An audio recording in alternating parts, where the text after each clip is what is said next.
Good evening, everybody, and welcome inside Crawford Stadium, the home of the North Penn Knights for LaSalle College High School football here on Bob Long Sports here in 2022. Welcome to my broadcast team. To my left here, Ryan Winslow, a distinguished graduate of LaSalle College High School, University of Pitt, and former NFL player. It is so good to have you in the booth here and representing your alma mater with us. Thanks, Bob. Yeah, super fortunate to be back watching and calling the first game of the season, so fired up to be here. Yeah, well, tell me a little bit about this rivalry, right? I mean, it goes beyond this game. We'll get into this X and this O here. But this is a rivalry dating back to your time playing for LaSalle College High School, a couple of state semifinals, one went each way, and then this game, with the exception of just 2 years in the span of 12, every time these two teams get together, it's going to be with the first game of the regular season. That's a big deal. Absolutely, and my first start of varsity football for the Explorers was here in 2010. So, it's a storied rivalry. I can't believe that was, 10 plus years ago at this point. But, yeah, these teams both know each other well, and I'm excited to watch a hard-fought battle today. Will Ryan with us here as well, a LaSalle senior. He's a tremendous broadcaster. He's been doing this with us for a couple years. Will, welcome back. Another school year for you and another football season across southeastern Pennsylvania. Yeah, thanks, Bob. Happy to be here. Excited to watch these two storied programs go at it for the season opener here on this beautiful Friday night at Crawford Stadium. Well, this is a tremendous evening. We also have Tyler Kern back behind the camera. He'll be providing commentary tonight as well. Great to have the broadcast team back and in full force. And before we get started, have to say thank you to Rob Stott for 7 great years of broadcasting acumen and taking us on this journey. We appreciate everything that he did for LaSalle football and for Bob Long Sports. Now we're going to take you down to the field. The colors are being presented, the national anthem soon to follow, and then football here from southeastern Pennsylvania, a PIAA non-league matchup. 2 of the best in the area, North Penn and LaSalle.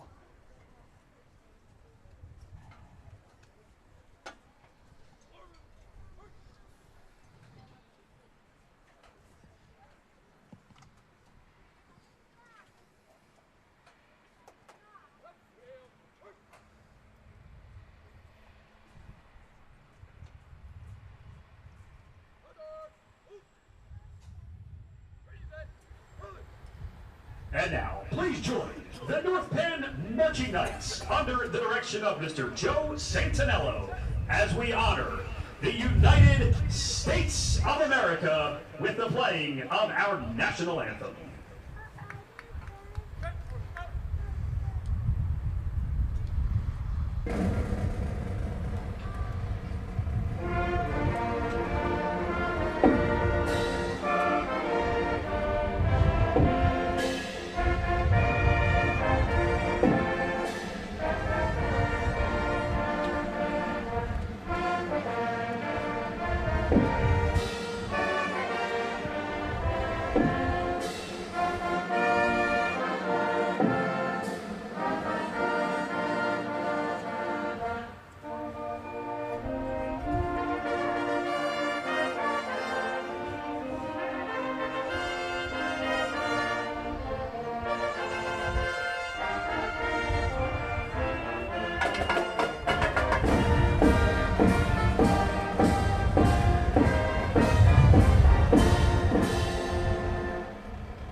Stay with us. Kickoff is next here on Bob Long's. Dunphy Ford is Mayfair's neighborhood Ford store. Nobody knows your neighborhood like Dunphy Ford. Nearly 40 years. Right here on Frankfort Avenue. Generation after generation. Our neighbors continue to be our customers. We have access to the cars and trucks you want with financing you need. Dunphy Ford is Northeast Philly's first choice for America's #1 brand. 7700 Frankfort Avenue in Mayfair. Online at www.dunphyford.com. Come experience the Dunphy difference. You'll be glad you did. My name is Patrick Donahue, a franchise consultant with FranChoice, the premier network of franchise consultants in America. FranChoice is a company that helps people find a franchise business that's the perfect fit for them. We work with the people who want to own a business but don't really know how to find one that's both a top-notch opportunity and a great match. We specialize in franchise opportunities with the following 3 characteristics: low investment, high margin, and rapid break-evens. The best thing about our service is that it's free to the public. We're paid by franchise companies for this service. The process is simple. First, we do an introduction. Then the candidate provides me with information. We have a consultation based on that information, and we build what's called the model. Once we have that model, we'll share that with 3 great opportunities that match your criteria. I will follow up with you through the entire process. Obviously, the best opportunities fit the criteria mentioned above, and the right way to find those opportunities is to spend some time with the people who work with the very best franchise companies looking to expand in your local area. I'm humbled by your consideration, and I look forward to speaking with you soon.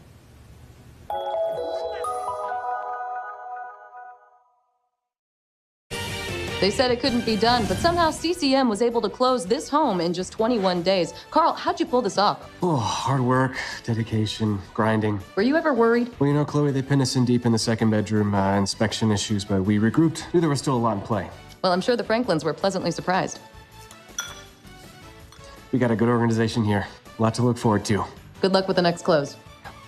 And there you have it. Cross Country Mortgage is dedicated to getting it done.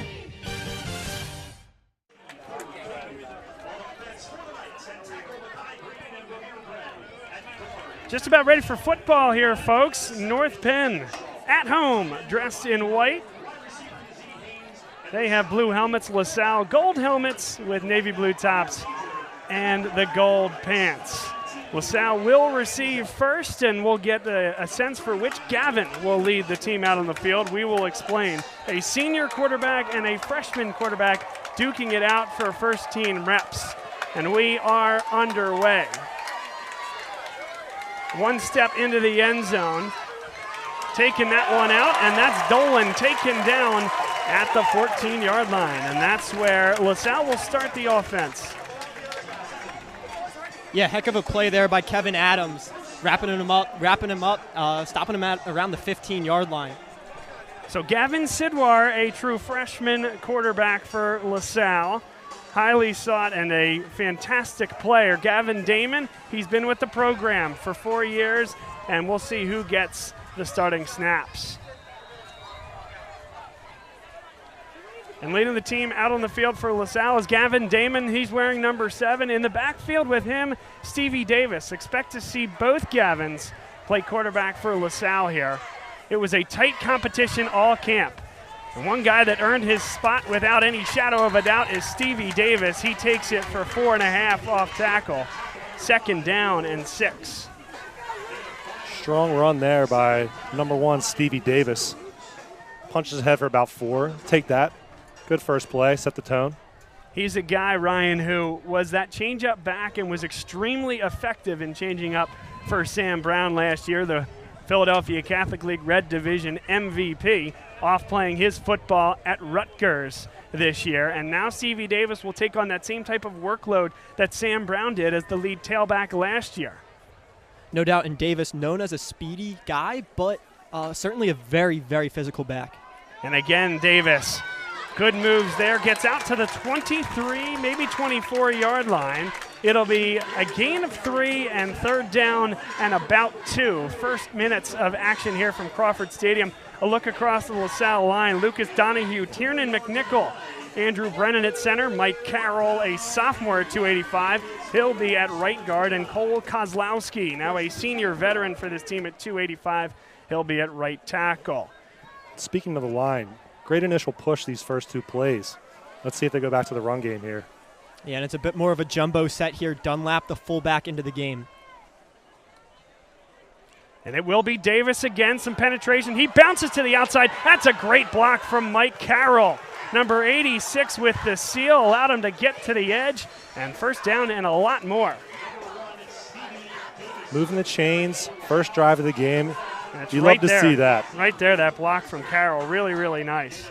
Absolutely. And I like that jumbo package. You know they're going to run, and they're like, try and stop me. And Stevie Davis with a great bounce to the outside there.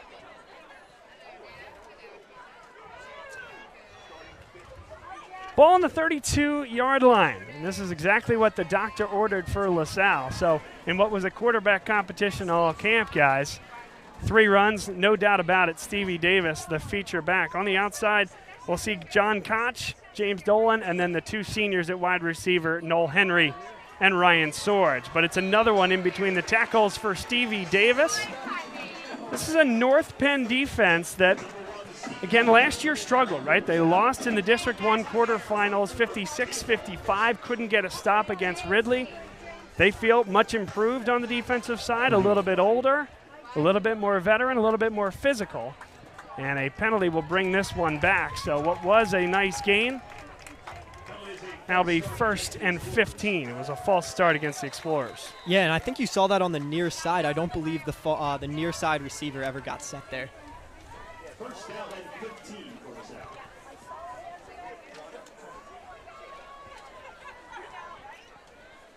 .952 and ticking here. First offensive drive of the football game.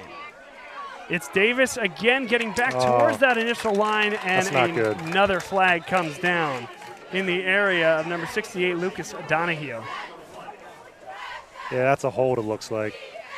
Yeah, and unfortunately a North Penn player down on that hold. And we'll get another look at this one.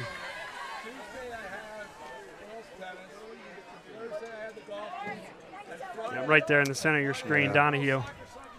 Unfortunately got beat, and then instead of just letting his man free, kind of pinned him as he was falling to the ground. A chance to look at the North Penn starting defense. At defensive end, Trey Anderson and Connor Adams oppose each other on each side. Kevin Pownell and Bobby Hill at defensive tackle, Xavier Bryan, David Dawes, Luke Cody at linebacker. And then we'll see Yazid Haynes go both ways, cornerback and wide receiver, a Georgia verbal commit, transferred to North Penn this year after 1 year at Newman Goretti. Started his career 2 years at Imhotep. He's phenomenal. James Mangini at safety, Michael Cliver at safety, and Jay Ford King is opposite Haynes at the cornerback position. Yeah, and I've seen interviews where Haynes has been asked if he's interested in playing D-back at the college level, because he's certainly athletic enough and has the frame for it. And his response was that, he wants to stick at wide receiver, but, whatever gets him on the field, he's happy to pick up. But as you'll see when we're on the offensive side, he's pretty special as a wide receiver too. Trey Anderson, number 57, he was the one taken down on the play who got hurt on the play, so he comes off. 9:41 to play here in this first quarter. And now well behind the chains, you wonder if we'll see Damon's first throw of the game. Not on, now right, coming across the middle. It's a good catch by Noel Henry, but stacking him up. Jay Ford King in the area. James Mangini in there on the stop as well. A good throw and catch. Only a pickup of about 3 or 4. Still way behind on second down and about 21, it looks like. So let's see if we can make up some yardage here. Absolutely. You like to see that out of Damon, though, on the play action. Get it out quick, on time, on target, and a nice catch by Henry. Not too big of a gain, unfortunately, though. So now it's second down and 21. 8:54 and ticking here in the first quarter. Damon now looks to his right side, now settles in and takes the snap. Pocket collapses around him, he tucks it, and he'll be pulled down. Took a shot there as he fought through the first tackle. A sack against Damon, and it's third down and about 25 coming up for the Explorers. Good pass rush by the Knights there. It didn't seem to find anyone open downfield there, unfortunately. He had a bit of time in that pocket, but it collapsed, and he tried to tuck and run just a little bit too late.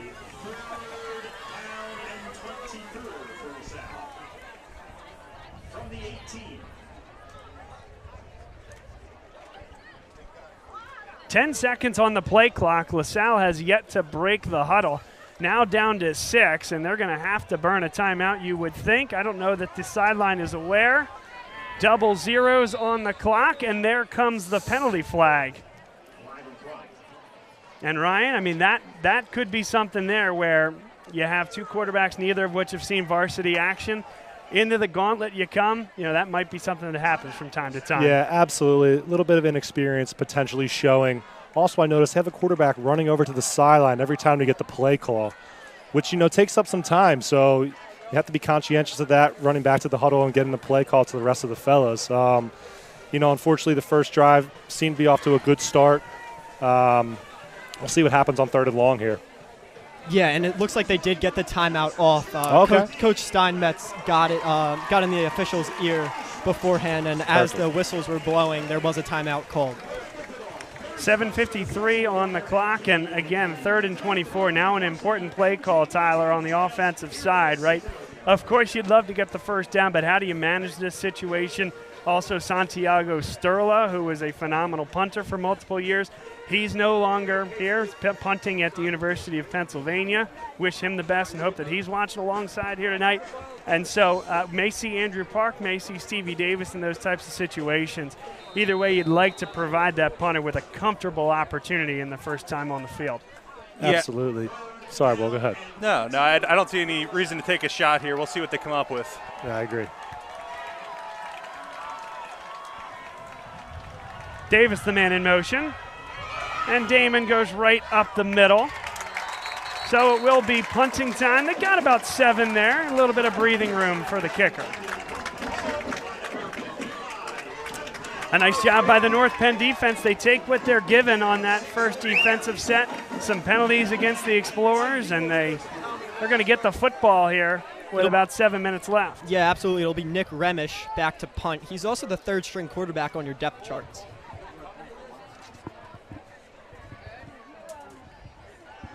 A line drive kick, caught at about the 43-yard line. A good move. That's not good. Gets to the outside, has to beat one, and is shoved out of bounds. Jay Ford King. And a great start for the North Penn offense. Now they welcome a very experienced offense onto the field, led by Ryan Zelt, a 4-year starter. Yeah, absolutely. Last year, 24 touchdowns, only 6 interceptions. 64.9% completion rate, and he's got a Lehigh offer to back it up. Let's see what they can do. They have a short field. I mean, they're inside their own 30, inside the Explorers 30, I should say.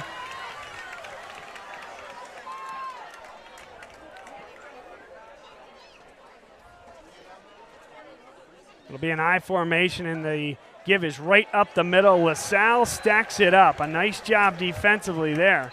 They go to the fullback first.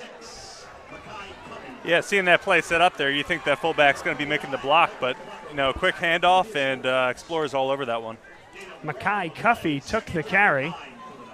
I tell you what, after a very long drive by the Explorers, we've got less than a minute to go in this first quarter. Yeah, I don't think that's correct either. I think they had a running clock going. You're right. Yeah. You're right, Bob. There's no way that the quarter's almost over. They got it back with about 7 minutes left, right? Because it was 7:30 and ticking when that punt unit ran onto the field, and now that's exactly what they're trying to figure out.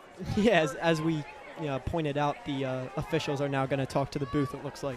I was about to say, that was the fastest 7 minutes of my life.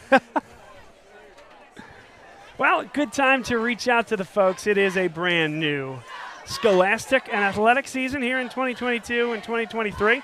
That doesn't mean we're not playing our favorite game, and that is Where You At? Let us know where you're watching the game from. Either tweet at us at Bob Long Sports, and if you're new to us, make sure to give us a follow on Bob Long Sports, or you can comment in the YouTube stream and let us know where you're watching the game from. If you're lucky, we'll give you a shout on the air. This is where you're missing Rob Stott, Tyler. Where you at? Where you at? It got shorter and shorter. We're swallowing syllables as we go along.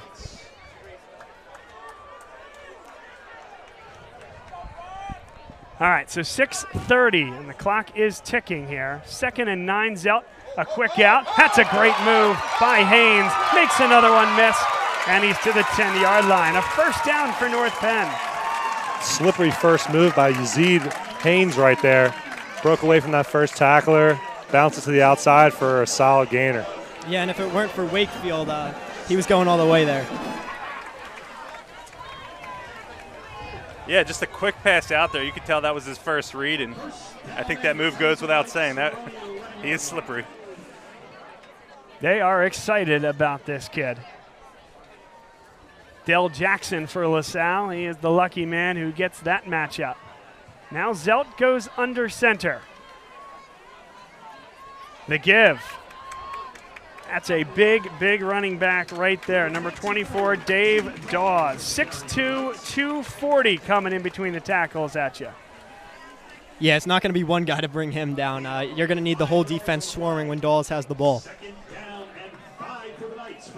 Another look, and again, we talk a lot about the fullbacks and what they do at the high school level. Makai Cuffey at 200 pounds leading the way.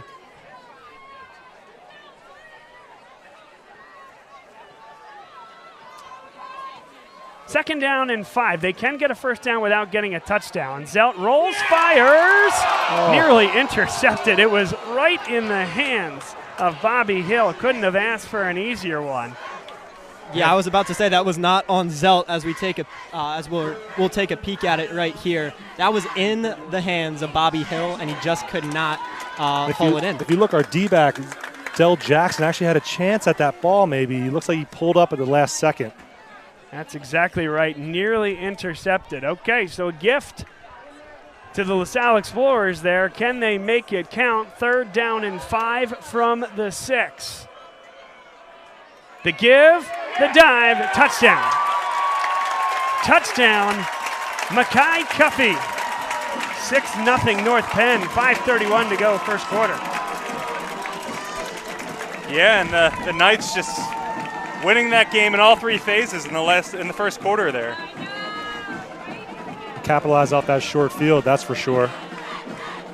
Yeah, I'll absolutely second what you said there, Tyler. The defense was better, the special teams was better, and then the offense was better from the North Penn Knights. Ryan Bachlet up and through the uprights. It's 7-0 North Penn.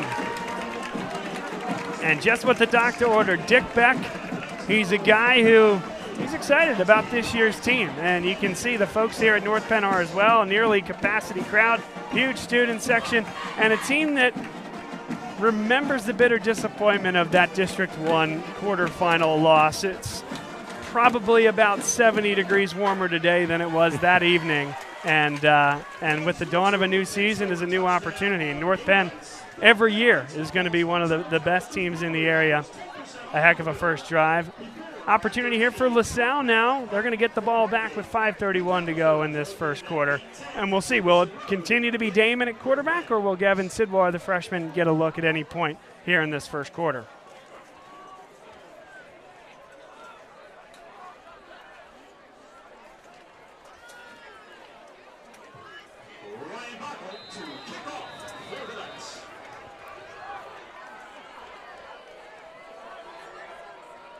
Bachlet kicks this one deep.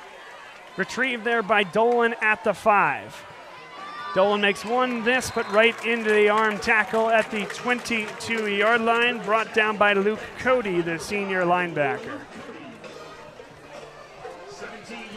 Let's look to see if LaSalle's offense can establish a drive here. I mean, we had some momentum getting that first down, and then it kind of stalled out with some penalties. So let's try to get some momentum back on our side, have some positive plays.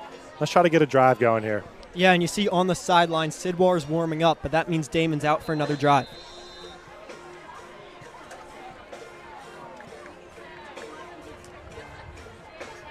A 3-receiver set. It's Ryan Sorge, Noel Henry, and James Koch. Out on the near side is Koch. Stevie Davis in the backfield alongside Damon. And it's Stevie Davis slithering through, a gain of just 1, maybe 2. Yeah, I think they'll give him the 25 there. Second down and 8. Davis not having too big of a hole there. I think the big boys up front need to give him a little more to work with there. And it's certainly a different role for Davis this year, right? He's going to be getting touches 2 or 3 times a series. Could be 6 or 7 times a drive. So it'll be interesting to see how he handles that workload. Again, it is Stevie Davis. North Penn up to the task, but Stevie Davis keeps those legs churning. It's third and manageable. 4:37 and ticking here in the first quarter. Yeah, he's just such a physical back. I mean, you think about the other sport that he plays. He's the face-off man for LaSalle lacrosse, and that lower body strength and upper body strength, it's on display when he's running the ball.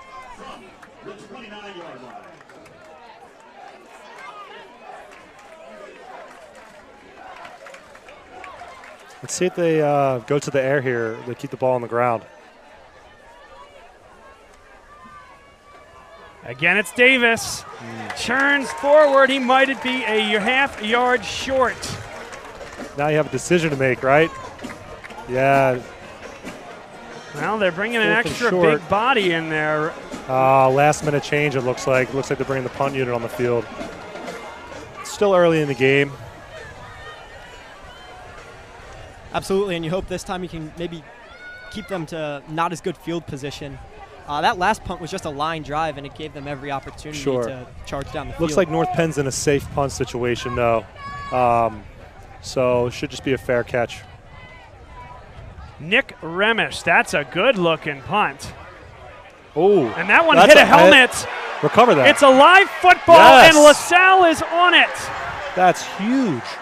Let's see if it hit the North Penn Knights helmet. Yeah, we're going to have a better look than the officials here. Keep an eye on which helmet this hits. Oh, that's absolutely LaSalle football. A good call by the officials. That's phenomenal break. Wow. And, the officials are talking it over, but LaSalle offense is on the field and North Penn defense is on the field. So I think the teams know the situation, and there's the signal from the official. How about the punt by Nick Remish, right? We weren't sure who would be out there. We talked about Stevie Davis. We talked about Andrew Park, both of which will have opportunities to kick the ball this year.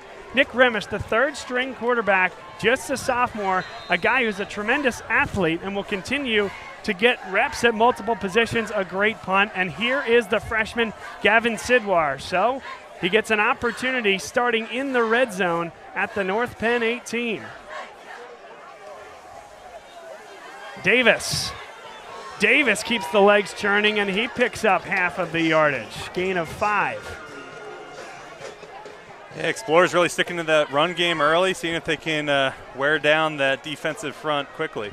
Yeah, excuse me, exactly. You establish the run game early, and then one time maybe Sidwar will pull it back and see what you got with those talented wide receivers in Noel Henry and Ryan Sorge.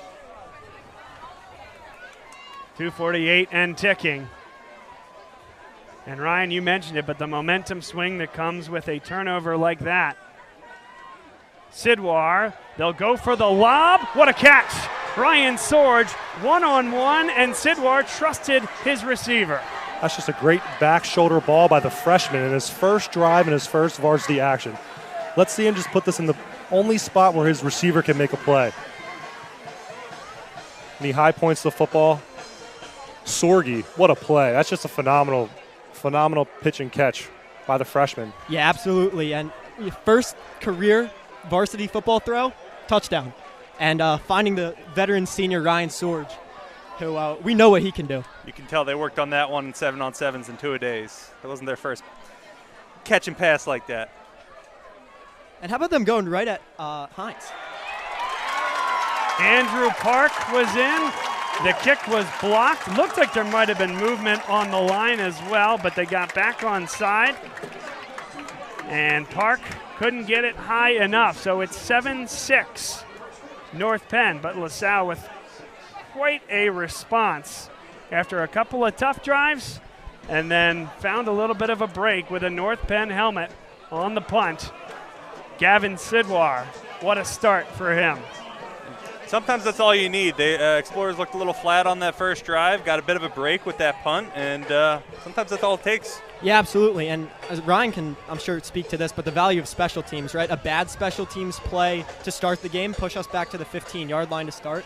The punt, not so great to start the game, and then a great punt, and you see what happens. Absolutely. I mean, you look at both sides. A good special teams play for the Knights set up their first score.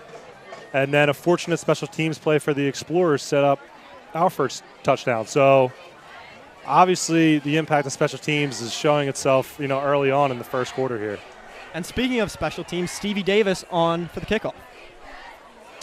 He would do this at times last year, particularly when games got out of hand, and Santiago Sturla had more than done his job that evening, knowing that he could be thrust into this situation next year. An all-world face-off guy in lacrosse, a star running back, and a pretty darn good kicker as well.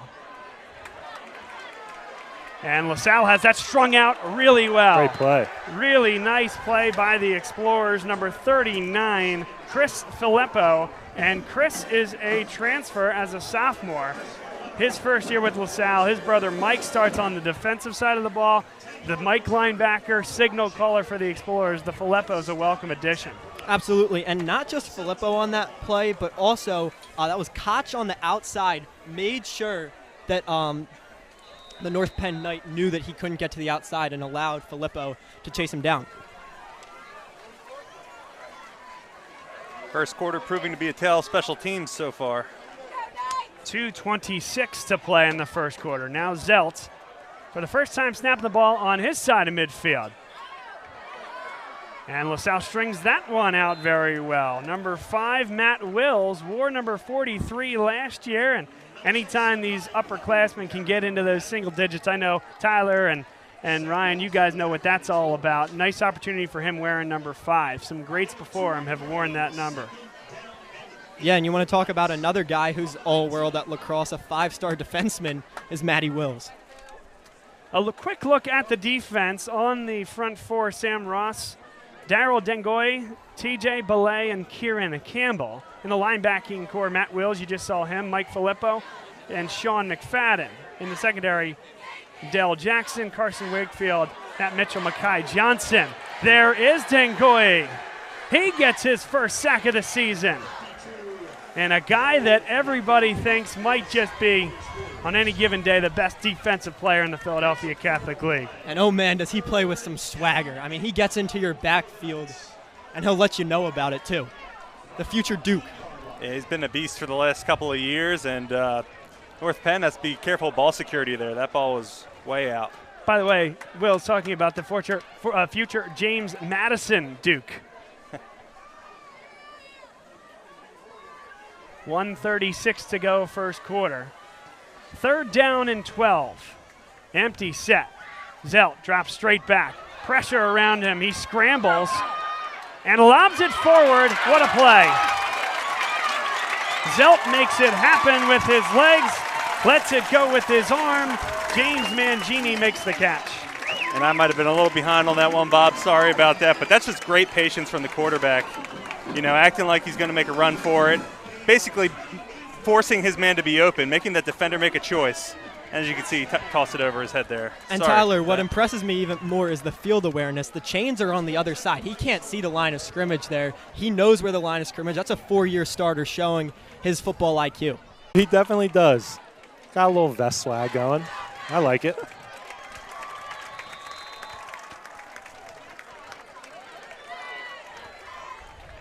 First down and 10 from the 20-yard line, driving towards the Explorer end zone. And a nice little hitch there. Haynes taken down inside the 10-yard line. Del Jackson up to task to take him down, but a good job to just sit down in coverage. I think we just went down momentarily, folks. Sorry about that. Hopefully we should be back with no further issues. Missed a lot. There was a big first third down conversion. We talked about Dick Beck's clothing choice and how we respect it, so I think we're all caught up now. Thanks for that. That's right. Absolutely. Yeah. You got to always bring the folks up to speed. 1st and goal from the 9. And the big man, Dave Dawes, is the deep back. He will get the give. And LaSalle in there on the stop. A nice job on the outside. And O'Connor again there on the stop. Yeah, and so far this night's offense just looking very dynamic, not afraid to run or pass the ball, making some crazy passing plays to extend their drive. And, we're well into the second quarter here. Yeah, O'Connor's got that kind of tall, lean, but long frame. And at a defensive end, when you have a little bit of strength, you can wrap guys up with that long wingspan. 9:45 and ticking here in the second quarter. North Penn in the white and LaSalle, the road team here this evening, in the navy blue and the gold. Bouncing to the outside and strutting into the end zone. A touchdown for North Penn, and it's a mere major. So they go 3 deep, Ryan, at the running back position. They can come at you with Dawes, they can come at you with Cuffey, and in that time, the change-up back, a guy in major who can bounce it to the sidelines. Yeah, finish off that run nicely for 6, and that's just a solid drive by the Knights there. I mean, they had the ball. They started their drive inside their own 20, took it down with some nice third down conversions, and capitalized with 7. It's a solid drive. Ryan Bachlet kicks the extra point. He took social media by storm earlier this week when he kicked one from the logo during practice and put it through the uprights. So distance and range will not be an issue for Dick Beck and Ryan Bachlet in the kicking game. Very nice. He dialed up about a 60-yarder then if it's from the logo. Speaking to a quite accomplished punter here in the booth, Ryan Winslow. So yes, if that's impressing him, that's a big deal. Tell us a little bit about your career at LaSalle and what you've done in the time since. Absolutely. So I just said to start the pregame, I made my first start here as a sophomore in 2010 for the Explorers. Went on to be the starting kicker and punter for the next 2 years. And I was fortunate enough to get a scholarship offer to Pitt, where I played my college ball. I redshirted my first year and started the next 4 years at punter and holder, and was just fortunate to, play for some great teams and play alongside some unbelievable players. And last couple of years, I was fortunate enough to have some NFL opportunities. So, now my football career has come to an end, and look back and reflect, and it was just a great run, great journey, and great ride, and I enjoyed every aspect of it. James Dolan took a pop there across the 20, and that's where LaSalle will start the offense. Took a pop, and it might have been partially Kieran Campbell, his own man, that he ran into. And that short kick actually hampered him a bit because he had to run up and field the ball, and it actually ran into the backside of his blocker. So the short kick actually paid off for the Knights there. 9:26 to go, and the last time we saw the freshman Gavin Sidwar, he threw a back shoulder ball and connected with Ryan Sorge. Let's see where the offense goes from here. It's back to the running game, and Stevie Davis makes one miss and runs through a second. A gain of 11 and a first down. Bad news here, though. It looks like Mike Carroll might be down on the play. Mike Carroll, the sophomore, playing both ways. Mostly going to play on the offensive line, though, and is a sophomore that they're really excited about. Yeah, he picked up a Temple offer in the offseason, so definitely a guy that this LaSalle coaching staff and this LaSalle team is excited to play alongside of. Especially, you said a sophomore? To pick up your first offer as a sophomore at line is pretty good. So obviously he has the physical size. Let's hope it's not a significant injury. And I'm surprised to see that's not Dave Crow on the field for all my guys watching back home. We all know the legend, Mr. Crow, athletic trainer. I'm curious why he's not out there, but let's hope number 55, the sophomore Mike Carroll's doing okay, and it's not a serious injury. Yeah, it looks as though it's the North Penn training staff tending to Carroll as the coaches jog onto the field. Coach Steinmetz there alongside of him. We'll keep you apprised on the updates to Carroll there as he's attended to in the middle of the field. Also want to tell folks, once again, we're playing America's favorite game. Where are you at? Let us know where you're watching the game from. And Ryan, you'll like this one. From one kicker and punter to another, Santi Sterla says, Ryan Winslow, LaSalle legend. He's happy to see you up in the booth here. Awesome. Well, I appreciate that, Santiago. Watched you play a couple times last year, and I think you're super talented. I wish you the best of luck at Penn, and go do your thing, man. Best of luck. So Carroll being helped off the field. 9 minutes and 18 seconds to play in this second quarter. It remains Sidwar in the backfield alongside Stevie Davis. And no question about Stevie's ability to take more carries and be the workhorse this year. They're asking a lot of him so far. Sidwar, great pass. Noel Henry, he's gone. Made one miss. Sidwar gave his receiver a chance, and Henry with a big-time play. And I believe that's Sidwar's second pass of the game and his second touchdown. He is now 2 for 2 with 2 touchdowns. And he got popped on the play, too. Pressure was in his face. Sidwar got hit. It was a tight spiral into a tight hole, and he nailed it. It was unbelievable. Just, great celebrations down the end of the field. I know we had the instant replay up there, but captured, kind of showed the character of this team. Like to see it. And absolutely. What do you think? We going for 2 here? Yeah, it looks like we're going for 2, and that got the student section fired up. Let's see if we can tie it up here. Well, you got Ryan Sorge one-on-one, and the cornerback is not Haynes, so you wonder if they go there. It's the sweep, and it's in for 2. So they go right back to Noel Henry. He gets all 8 on that drive. Yeah, just a real physical play there by Noel Henry. Great conversion, and way to answer. The Knights just had a very long drive where they capitalized with 7. Now the Explorers take the field, march right back down, and put 8 on the board to tie it up in the second quarter here. You have to be excited about that.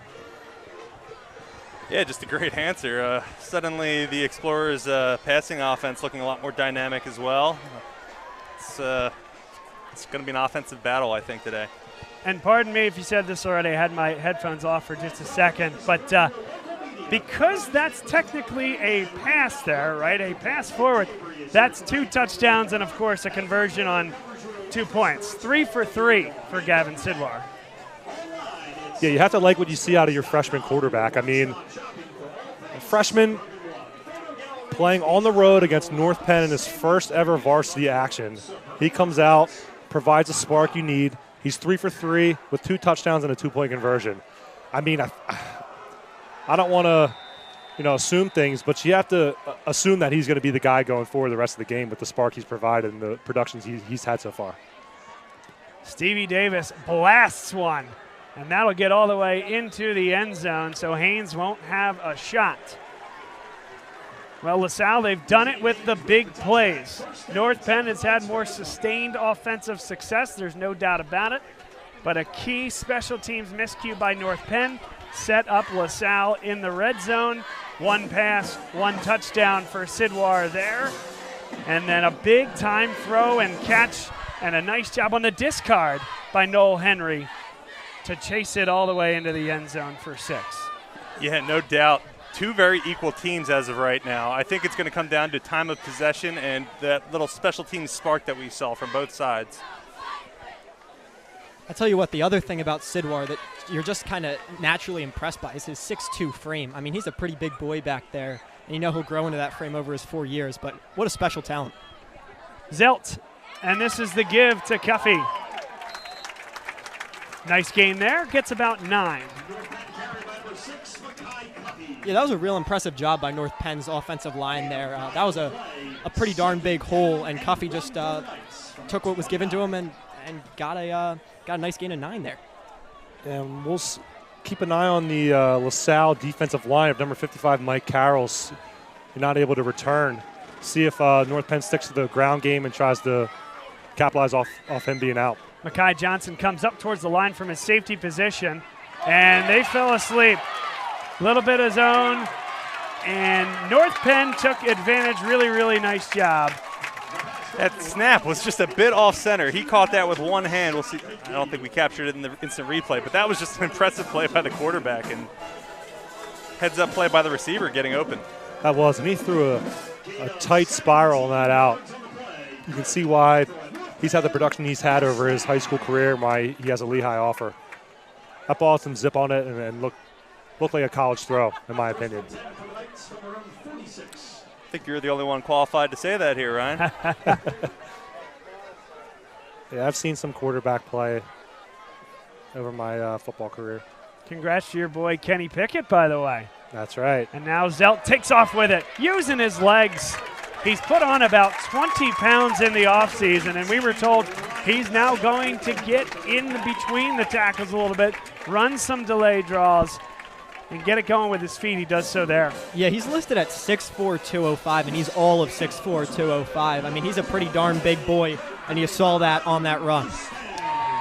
Listen, one of the things that they have to replace, they've done very well with the 3 running backs thus far, but replacing Kalani Eaton, one of the best running backs in the area, maybe the best at any given time in the Suburban 1 League last year. And Eaton ran for just a boatload of yards over his career, 1,800 yards just last year alone.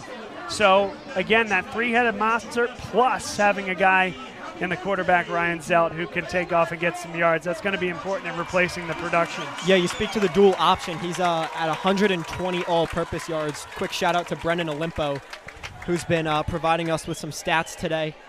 Thank you, Brendan. And, yeah, Zelt with 120 all-purpose yards, not even halfway through the second quarter. The last District 1 title for North Penn was in 2016, and for a program, it's not that long ago, but for a program with this type of pedigree, that's too long. And these folks here, these loyal Knights fans, think that this could be the year that they get back on top in District 1. That's right. They definitely have the talent. I mean, we talked about the production already, and they added the obviously talented receiver, Yazid Haynes. So, like you said, they're primed to have a big year. They really are. And they'll find out a lot quickly. They're finding out a lot tonight against a perennial power in LaSalle, and then next week they'll take on Suburban 1 League Centennial champ Quakertown for the first time since 2013. Yeah, that game's up at Quakertown, 7 o'clock on the 2nd.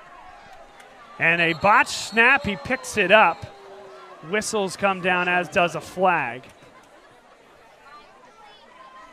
And a false start against North Penn. In some ways fortunate that the play is called dead there. That might be the first penalty against North Penn, I think. Pretty clean game from Dick Beck's squad. Yeah, they've been showing a lot of discipline, especially on the offensive side of things, but nothing on either side. First penalty, that's pretty impressive this far into the second quarter. 7:37 to play, second quarter.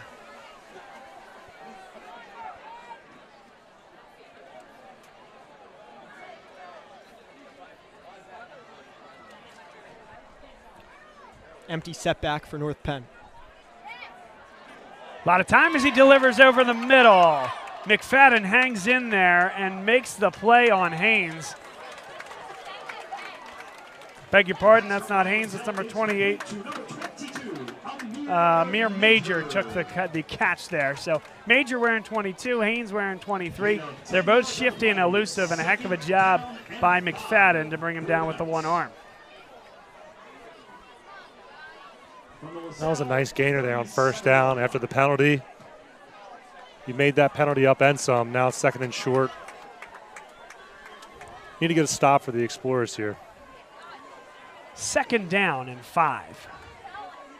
Rolling is Zelt. Chasing is Dengoy. Throws it over the top. He's got Haynes. Touchdown. And again, they didn't have the safety help over the top. Del Jackson alone on an island. LaSalle pays for it. And like I mentioned earlier, they put Del Jackson on an island, one-on-one with Yazid, the Georgia commit. And unfortunately, with that naked bootleg, the quarterback, Ryan Zelt, just put a ball on Yazid, and, he is wide open. Beat the one-on-one coverage for a touchdown. That's just tough to defend. Yeah, LaSalle should not make a habit out of putting Del Jackson on an island with Haynes there, especially, again, on that bootleg. That's when you kind of get to see that 4.39 40-yard dash speed from Haynes. Yeah, absolutely. And Bachlet again, no problems there. It's 21-14, 6:48 to go here in the second quarter. Well, Tyler, coming from a defensive guy as you are, but I can't imagine that this is the blueprint that John Steinmetz and this team were looking to win this game in, where you have two quarterbacks that are going to rotate. Neither of them have had any varsity experience to this point. They're hanging in at this point from a shootout standpoint. You don't want this to be a shootout for 4 quarters. No, absolutely not. North Penn just has too much talent on that offense. They need to come up with a stop or two here on defense to give their offense the edge. And now, Ryan, there's a point to be made that it's very intriguing to see who comes off the sideline here, because they went 2 drives for Damon, 2 drives for Sidwar. If they're going with that mix straight up through the first 2 quarters, regardless, it would tell you that Damon comes off the sideline, but we'll see. It looks like Sidwar's over there talking to Coach Bernard Abrams, so I think it's going to be the freshman. Dolan again for the 4th time takes the kick, and this time has a nice return out to the 30-yard line. Dolan not afraid to run up the middle, knowing he's going to take a hit there, but getting his team those extra yards. And it is Gavin Sidwar coming off the sideline to join the offense, the true freshman. He had a long season here, but in the first iteration of who's it going to be in a crunch situation, it goes to the freshman on this particular drive. Yeah, and I think, that's the smart decision. You go with the hot hand. He's come in, he's provided a spark. He's distributed the ball where he's had to. Obviously, he's 3 for 3 with 3 scores. So I say we keep sticking to the game plan. Let's stay within ourselves. It's clearly working.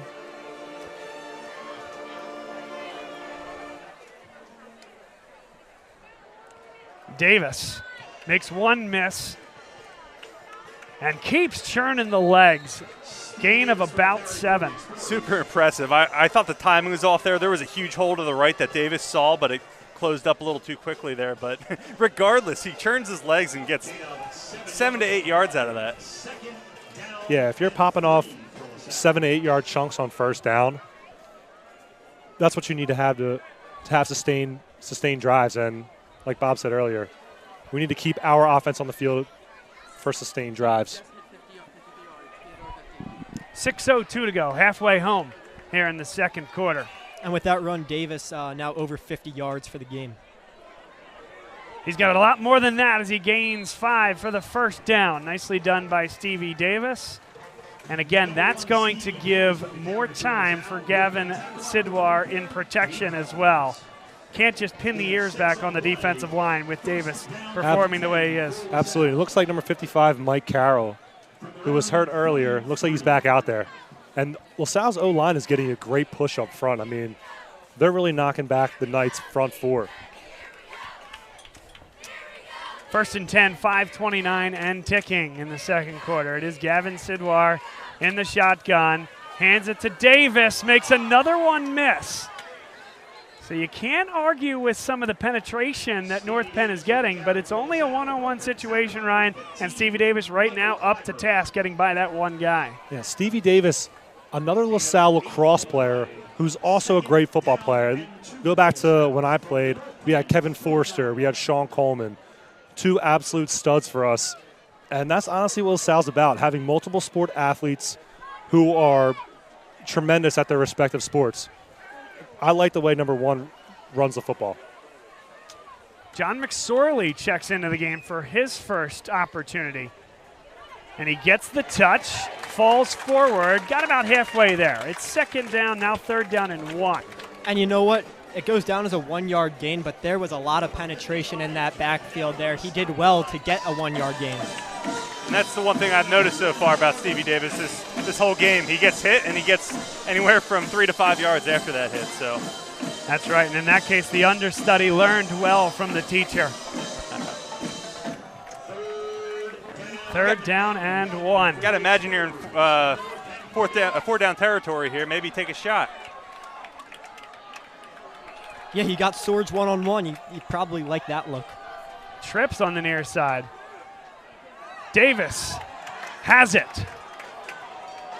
Got it by a half a yard. They're still pushing back, but where the officials are, it looks pretty clear that they're going to wave those chains forward.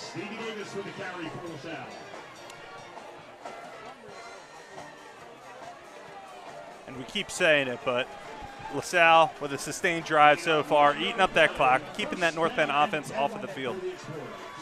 North Penn also will get the ball to start the second half. 3:33 and ticking here in the second quarter. And we talked about that high usage rate for Stevie Davis. That was just his 11th carry in this first half, up to 68 yards on the game.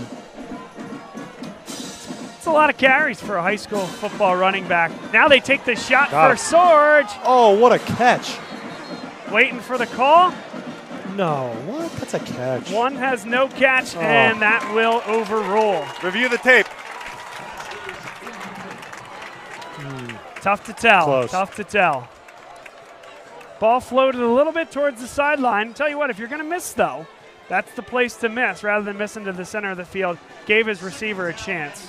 That's right. He did have some loft under that ball. Surgi tried to run under. It looks like he had to kind of contort his body to the outside and wasn't able to hang on to it as he fell to the ground.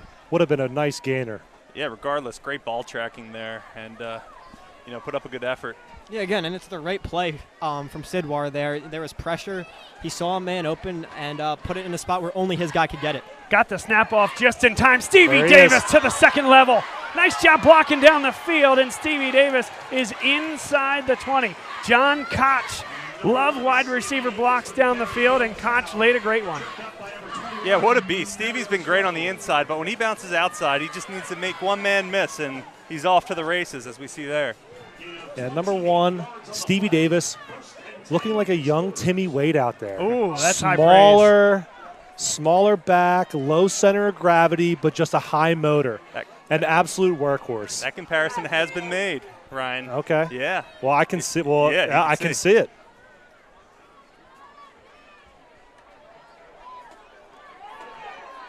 Davis again in between the tackles, an absolute workhorse here in the first half. Speaking of workhorse, speaking of Stevie Davis, first half just hit 100 yards.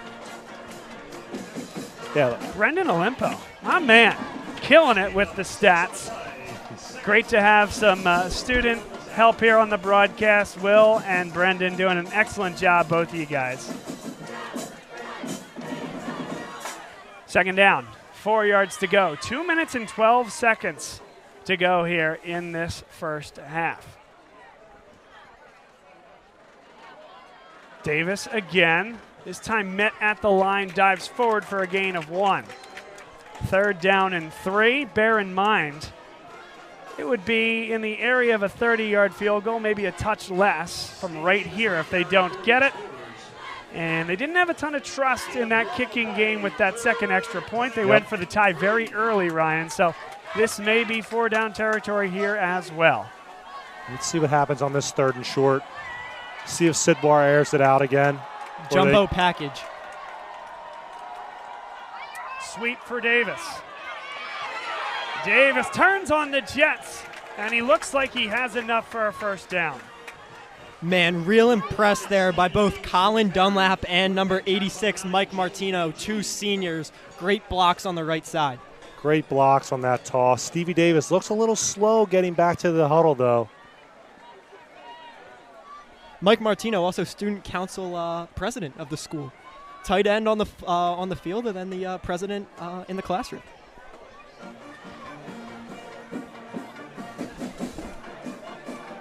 Two timeouts remain for LaSalle as we tick under a minute to go, and they'll burn it. Yeah, good timeout. Give your guys a rest, fresh set of downs. Give them a breather. Let's recalibrate. Let's punch this in for 6, fellas. Ryan, you sound like a coach. Thank you. Got to get you down on the sideline. I love this. This is phenomenal. It's just a gorgeous night. It is. Best time of the year. You know, a little preview of the college and NFL season, but nothing like this Friday Night Lights. Yeah, a little appetizer, high school ball, and then the full course meal comes starting next week with college ball.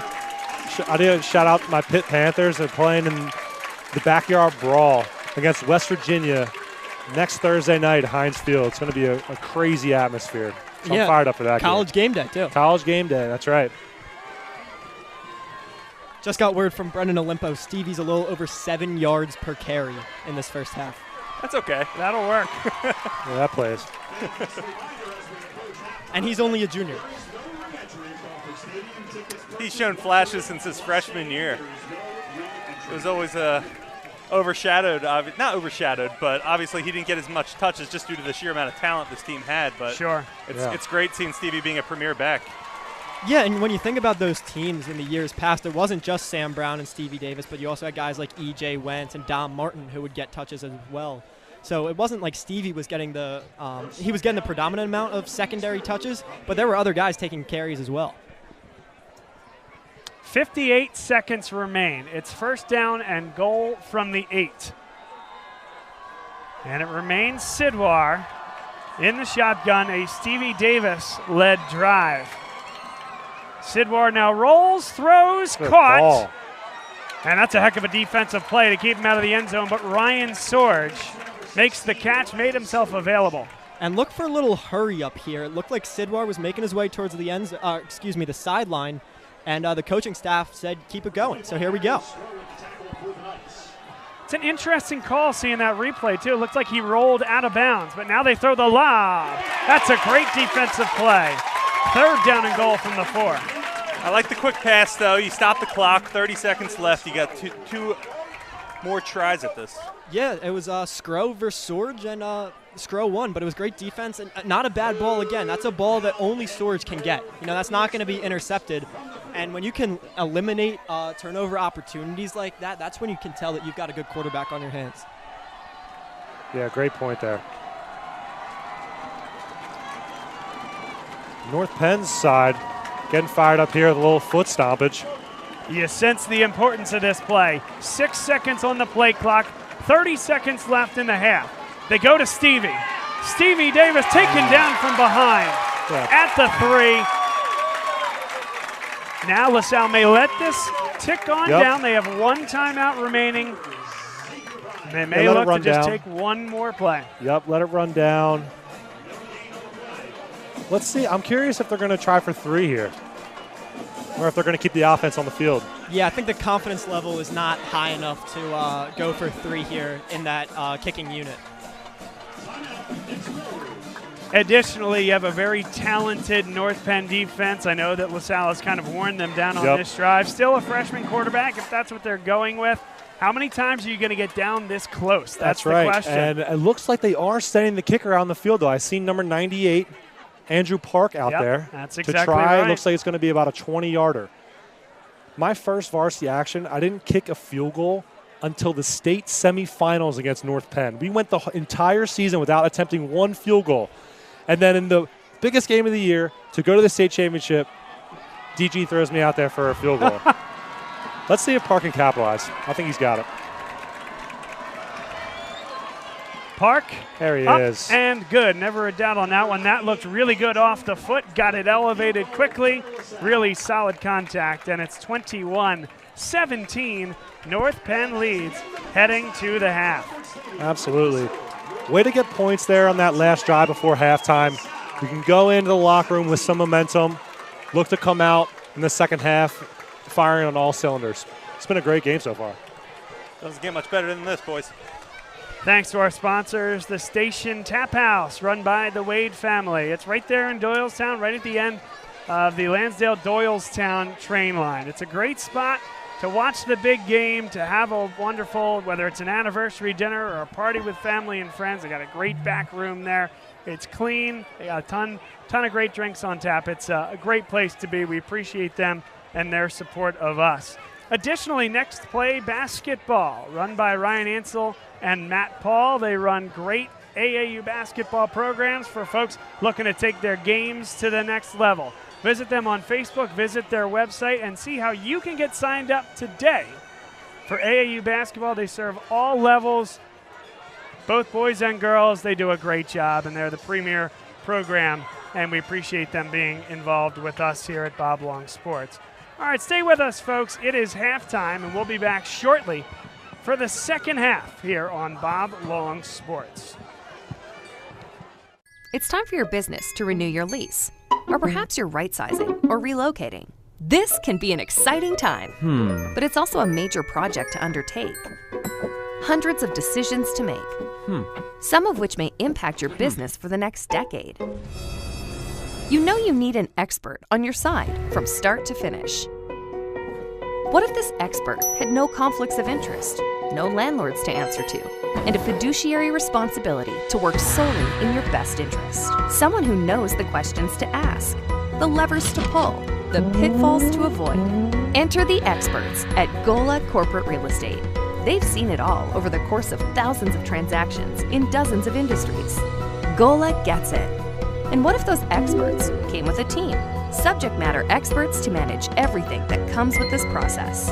Space planning and design, relocation planning and budgeting, helping you manage your vendors, construction oversight, all with zero out-of-pocket cost to you.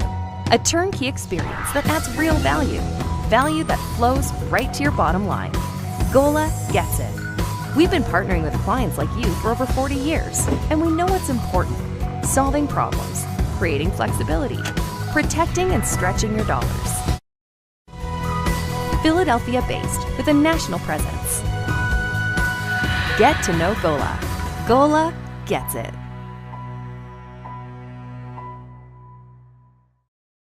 Dunphy Ford is Mayfair's neighborhood Ford store. Nobody knows your neighborhood like Dunphy Ford. Nearly 40 years. Right here on Frankfurt Avenue. Generation after generation, our neighbors continue to be our customers. We have access to the cars and trucks you want with financing you need. Dunphy Ford is Northeast Philly's first choice for America's #1 brand. 7700 Frankfurt Avenue in Mayfair. Online at www.dunphyford.com. Come experience the Dunphy difference. You'll be glad you did. My name is Patrick Donahue, a franchise consultant with FranChoice, the premier network of franchise consultants in America. FranChoice is a company that helps people find a franchise business that's the perfect fit for them. We work with the people who want to own a business but don't really know how to find one that's both a top-notch opportunity and a great match. We specialize in franchise opportunities with the following 3 characteristics: low investment, high margin, and rapid break-evens. The best thing about our service is that it's free to the public. We're paid by franchise companies for this service. The process is simple. First, we do an introduction. Then the candidate provides me with information. We have a consultation based on that information, and we build what's called the model. Once we have that model, we'll share that with 3 great opportunities that match your criteria. I will follow up with you through the entire process. Obviously, the best opportunities fit the criteria mentioned above, and the right way to find those opportunities is to spend some time with the people who work with the very best franchise companies looking to expand in your local area. I'm humbled by your consideration, and I look forward to speaking with you soon.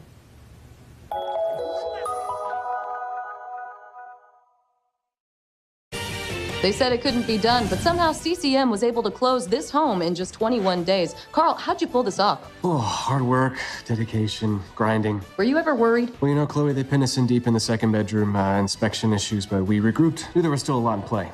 Well, I'm sure the Franklins were pleasantly surprised. We got a good organization here. A lot to look forward to. Good luck with the next close.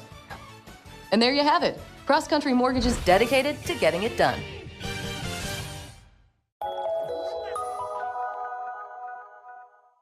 So, it's time for your business to renew your lease.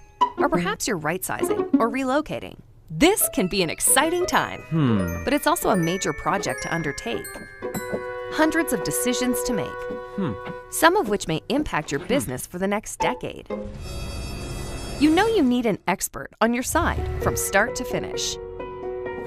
What if this expert had no conflicts of interest, no landlords to answer to, and a fiduciary responsibility to work solely in your best interest? Someone who knows the questions to ask, the levers to pull, the pitfalls to avoid.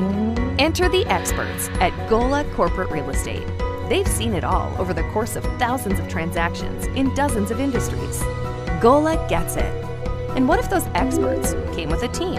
Subject matter experts to manage everything that comes with this process. Space planning and design, relocation planning and budgeting, helping you manage your vendors, construction oversight, all with zero out-of-pocket cost to you. A turnkey experience that adds real value, value that flows right to your bottom line. Gola gets it. We've been partnering with clients like you for over 40 years, and we know what's important: solving problems, creating flexibility, protecting and stretching your dollars. Philadelphia-based with a national presence. Get to know Gola. Gola gets it. At Meineke, we care about your family. So this winter, let Meineke keep your car on the road, saving time and money. Take advantage of Meineke's complete auto repair services. Whether it's tires, brakes, exhaust, or tune-ups, At Meineke, we do it all. And all services are backed by Meineke's nationwide guarantee. Whatever car repairs you need, come to Meineke, because at your locally owned and operated Meineke, we do car care right.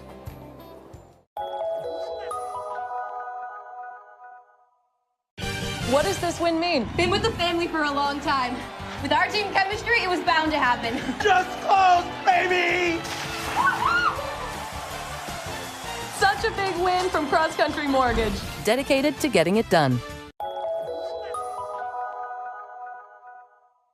Good evening, everybody. Welcome into the Nittany Lions Sports Report. Good evening, everybody. Welcome into the Nittany Lions Sports Report live on Bob Long Sports. Today we're going to talk about the offensive line and our man of the hour, the chef, the man himself. This year, you're going to see all four guys run.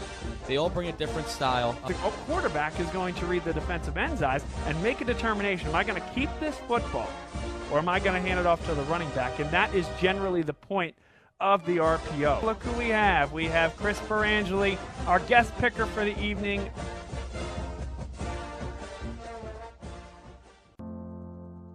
The coaches at LaSalle are great because they strive for you to be your best. I was able to maximize my full potential in terms of opportunity in football, wrestling, and lacrosse. They're going to be pushed to be the best they can be in the classroom, on the field, in the pool, and just overall as a person.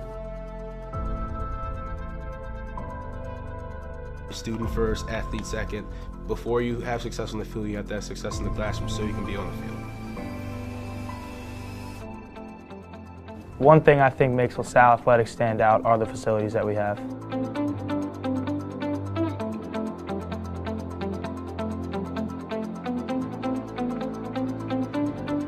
One thing I think makes the athletic programs here so strong is definitely the coaching and the staff.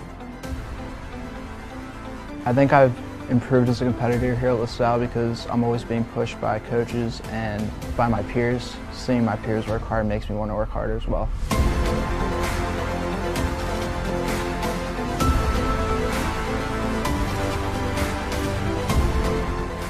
No matter what your interests are, every single person here is going to make sure that you're able to fulfill your dreams and what you want to do.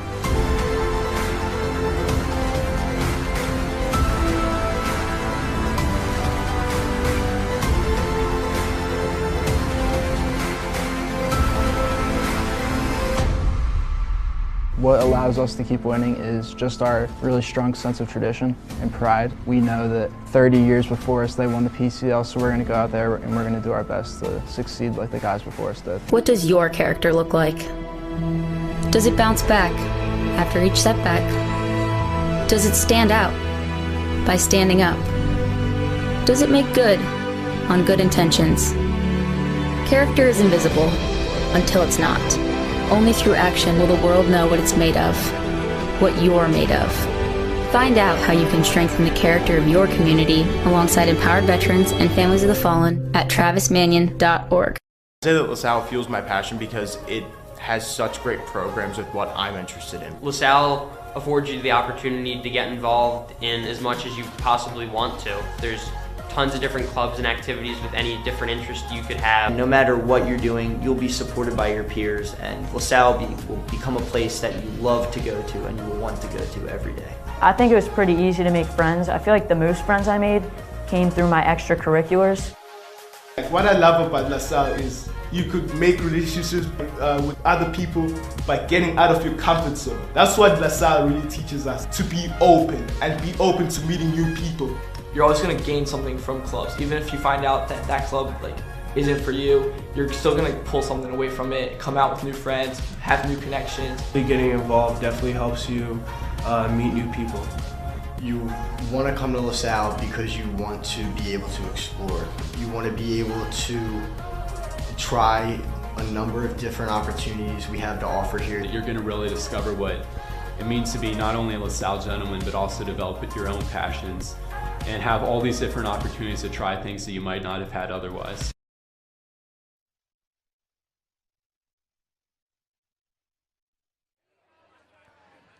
Folks, welcome back inside Crawford Stadium in our broadcast booth here on Bob Long Sports. Your broadcast team this evening is Bob Long, Tyler Kern, Will Ryan, Ryan Winslow and Brendan Olimpo doing a wonderful job.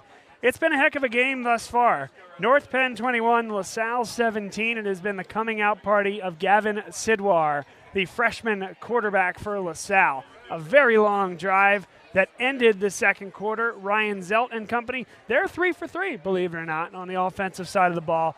But they didn't get it much. Looking at some of the statistics here, 9 for 11 for Ryan Zelt, 158 yards and a touchdown. Gavin Sidwar, 4 for 6, 87 yards, 2 touchdowns. And the big-time game from Stevie Davis, 109 yards, 16 carries. His longest run was 28 yards. And Noel Henry leads the team with 3 catches, 74 yards, and 1 touchdown. This portion of today's game is brought to you by Rams Pine House. Rams Pine House in Percy, Pennsylvania, run by the Wade family. It is a great spot to watch the game. It is a great spot. The weather is still going to be gorgeous, hopefully through the fall for a long time. They have a great rooftop deck. It overlooks all of Percy. It's a great spot. New restaurant. The Wade family's done a great job putting that together. It's a place where I like to go for business lunches when I'm heading up that way to meet with clients, accountants, etc. We certainly hope that you will give Rams Pine House a try and tell them that Bob Long Sports sent you.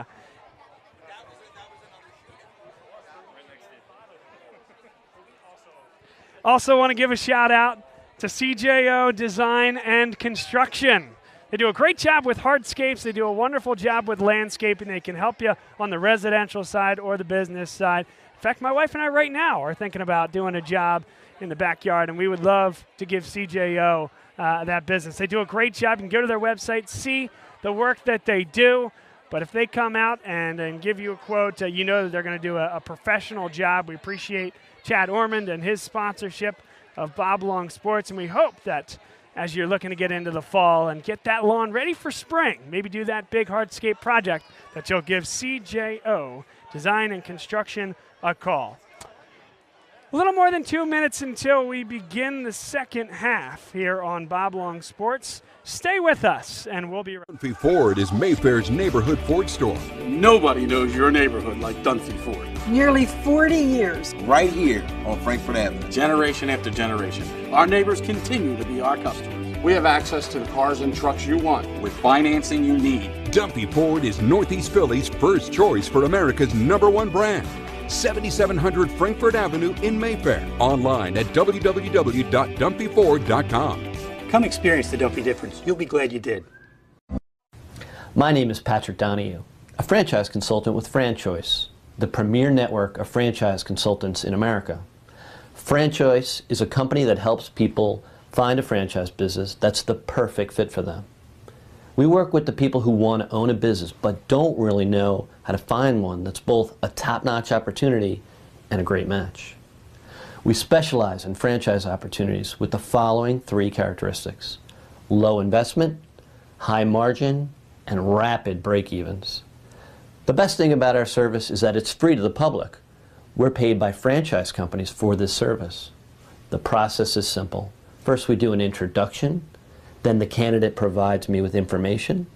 We have a consultation based on that information, and we build what's called the model. Once we have that model, we'll share that with 3 great opportunities that match your criteria. I will follow up with you through the entire process.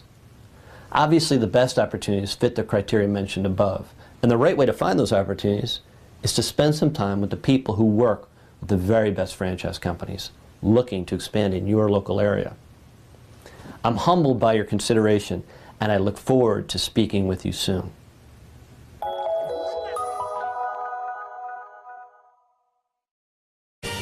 They said it couldn't be done, but somehow CCM was able to close this home in just 21 days. Carl, how'd you pull this off? Oh, hard work, dedication, grinding. Were you ever worried? Well, you know, Chloe, they pinned us in deep in the second bedroom, inspection issues, but we regrouped. Knew there was still a lot in play. Well, I'm sure the Franklins were pleasantly surprised. We got a good organization here. A lot to look forward to. Good luck with the next close. And there you have it. Cross Country Mortgage is dedicated to getting it done.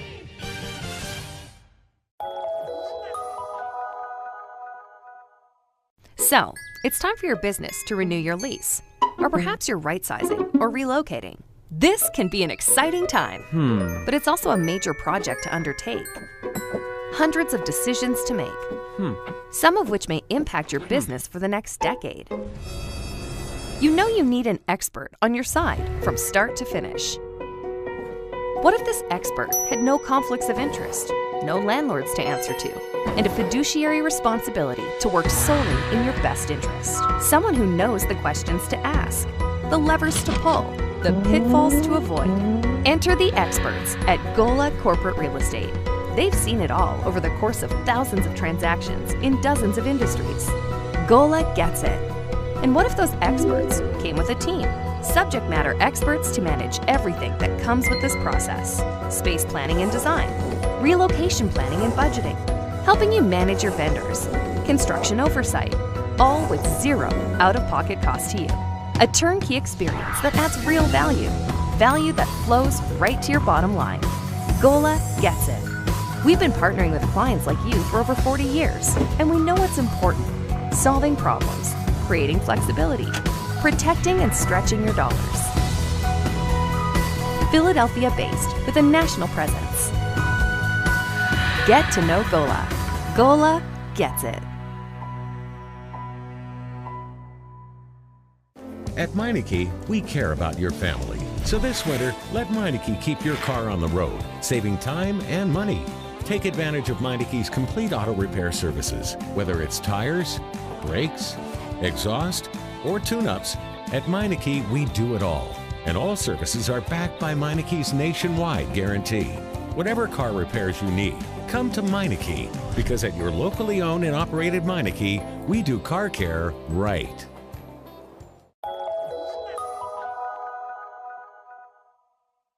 What does this win mean? Been with the family for a long time. With our team chemistry, it was bound to happen. Just close, baby! Such a big win from Cross Country Mortgage. Dedicated to getting it done. Good evening, everybody. Welcome into the Nittany Lions Sports Report. Good evening, everybody. Welcome into the Nittany Lions Sports Report live on Bob Long Sports. Today we're going to talk about the offensive line and our man of the hour, the chef, the man himself. This year, you're going to see all four guys run.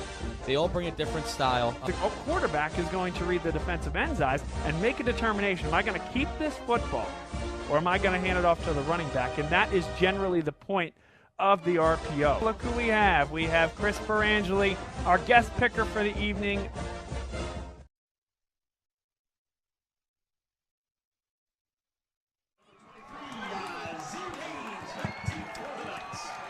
Thanks for being with us here, folks. This is Bob Long Sports coverage of LaSalle College High School, back for now an 8th season of coverage. It's been a fun run, and we continue to build this thing out, hopefully bigger and better. Thanks to Tyler Kern, Brendan Olimpo, Will Ryan here broadcasting with us, and Ryan Winslow making his Bob Long Sports debut. It's a thrill to have all of you guys in the booth here this evening, and a heck of a football game to get the season started. Now Park will kick it deep after Stevie Davis took that responsibility for the entirety of the first half. Now Ford has it, makes one cut and another. He's still going. Park couldn't get him. Matt Mitchell couldn't get him. And it's Jay Ford King. How about that to start the second half? Steinmetz is going to have him doing tackling drills on Monday. And the one LaSalle defender forced the ball back inside, but there was no help. At number 7 for North Penn, Jay Ford King, just with a burst of speed. I mean, that's just tough. And there were a couple diving attempts at him there, but a little high stepping, just a couple cutbacks, just a really electric play by Jay Ford King. Yeah, that's not how you wanted the second half to start for the Explorers. That's a tough one to swallow.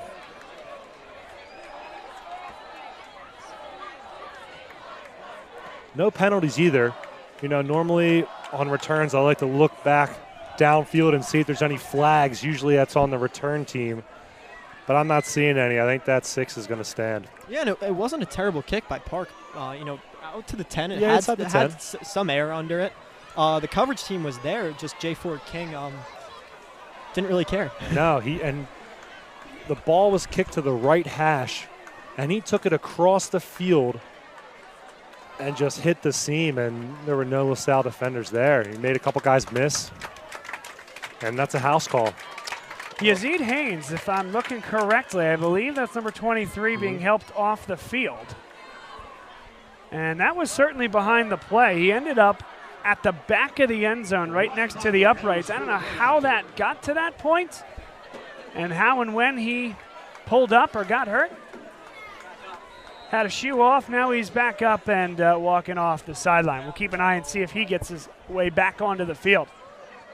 Bachlet has been 3 for 3, and he's 4 for 4 on extra points. So North Penn 28, LaSalle 17, and another opportunity for this offense. Guys, we've talked a lot about Gavin Sidwar. One guy we have not talked about is the new guy at the helm on the offense, Bernard Abrams. And he's a guy who's designing and putting his new system in, trusting a freshman to do it. That's a lot to ask for a first-time offensive coordinator, but we know how great he is developing quarterbacks. And, Joe Wade, there's no replacing a guy like Joe Wade with what he does offensively. Bernard now trying to blaze his own trail and run his system with Sidwar and the rest of this Explorer bunch. Absolutely, but there's a high level of comfortability with Coach Abrams.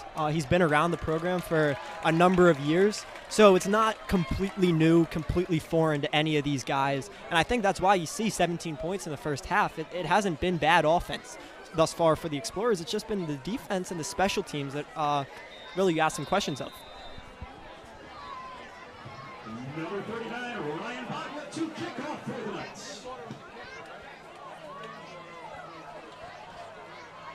Bachlet angles this one towards the sideline, and that one's going to stay in bounds. Dolan now in trouble, sneaks along the sideline and gets out to maybe just shy of the 20-yard line. Yeah, great job there by Dolan. Kind of a tough bounce for him there, but he picks it up and makes a good amount out of nothing. You know what I mean? It gets right to the 20-yard line after what looked like a broken play. Yeah, that ball actually checked up around the 5-yard line. Usually don't see that on a kickoff. So you're right, to gain 15 after that is solid. And Sid looks like Sidwar's out there again in the gun.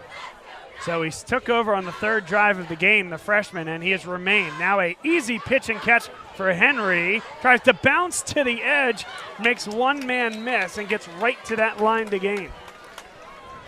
Yeah, really nice job there by Noel Henry. That's his 4th catch of the game, up to 84 yards. Just like a quick little 5-yard hitch, I think. He was able to spring for about 10. And they did wave those chains forward, a first down. At first glance, I thought he was just going to kind of take the head down and burrow forward, but breaking that first tackle certainly gave him an opportunity to pick up the yardage. That's right. That's a good confidence booster, too.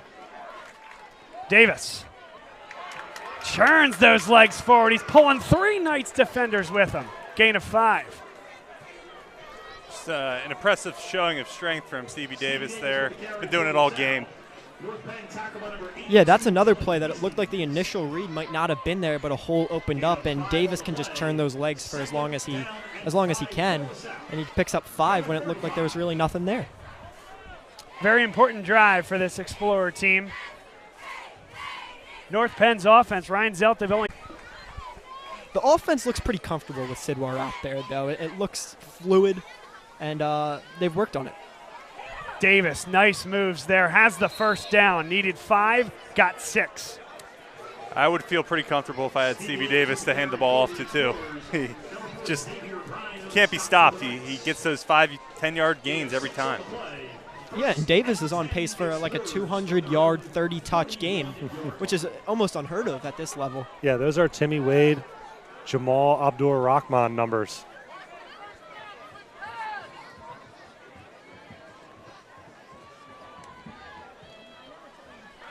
Sidwar, nice throw and catch. Riding along the sideline. A nice job by the Explorers. That's number 86, Mike Martino. Yeah, Sidwar had to float that over the defense a little bit there. There were kind of two guys in his face, and it was a nice job by Martino reaching up and grabbing it. Not necessarily right in the bread basket, but good play by both Sidwar and Martino. Yeah, absolutely. And to your point, Will, earlier, Sidwar looks comfortable back there. I mean, for a freshman in his first varsity action, I agree. He is commanding the offense. He looks calm, cool, and collected back there. They have a good drive going. Sidwar, pitch and catch, first down for the Explorers. Noel Henry, he is making himself available tonight. Yeah, that's another ball. The linebacker on the inside there, Henry, puts his hands out towards the sideline, and Sidwar delivers it right where Henry asked for it. I mean, that's just a beautiful play. And Noel Henry had barely come out of his break there by the time that ball was delivered.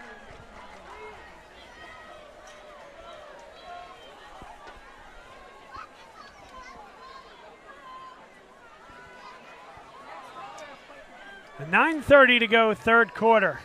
Another one where he sits down in coverage. Good block there, and Koch let go just in time to avoid the hold. Henry spins his way inside the 30.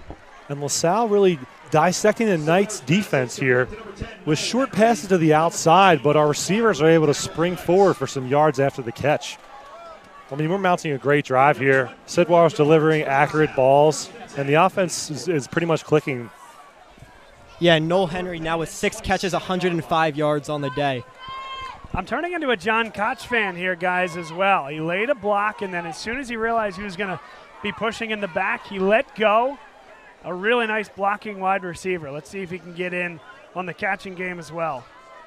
What I've noticed with Sidwar in the game, we seem to be getting to the line a little bit earlier, allow us to look over at the sideline if need be. They'll take the shot. Good catch. What a catch. Wow. And that one is Henry again.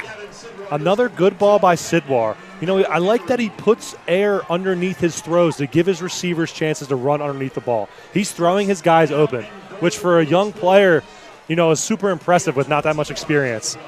Yeah, phenomenal gainer. Yeah, you're absolutely right, Ryan. And I feel like a broken record when I say this, but only one person had an opportunity to catch the ball there, and it was Noel Henry. Sidwar just avoiding any opportunity where there could be a turnover. Little housekeeping. I thought Mike Martino moved prior to that snap. Dick Beck thought so as well.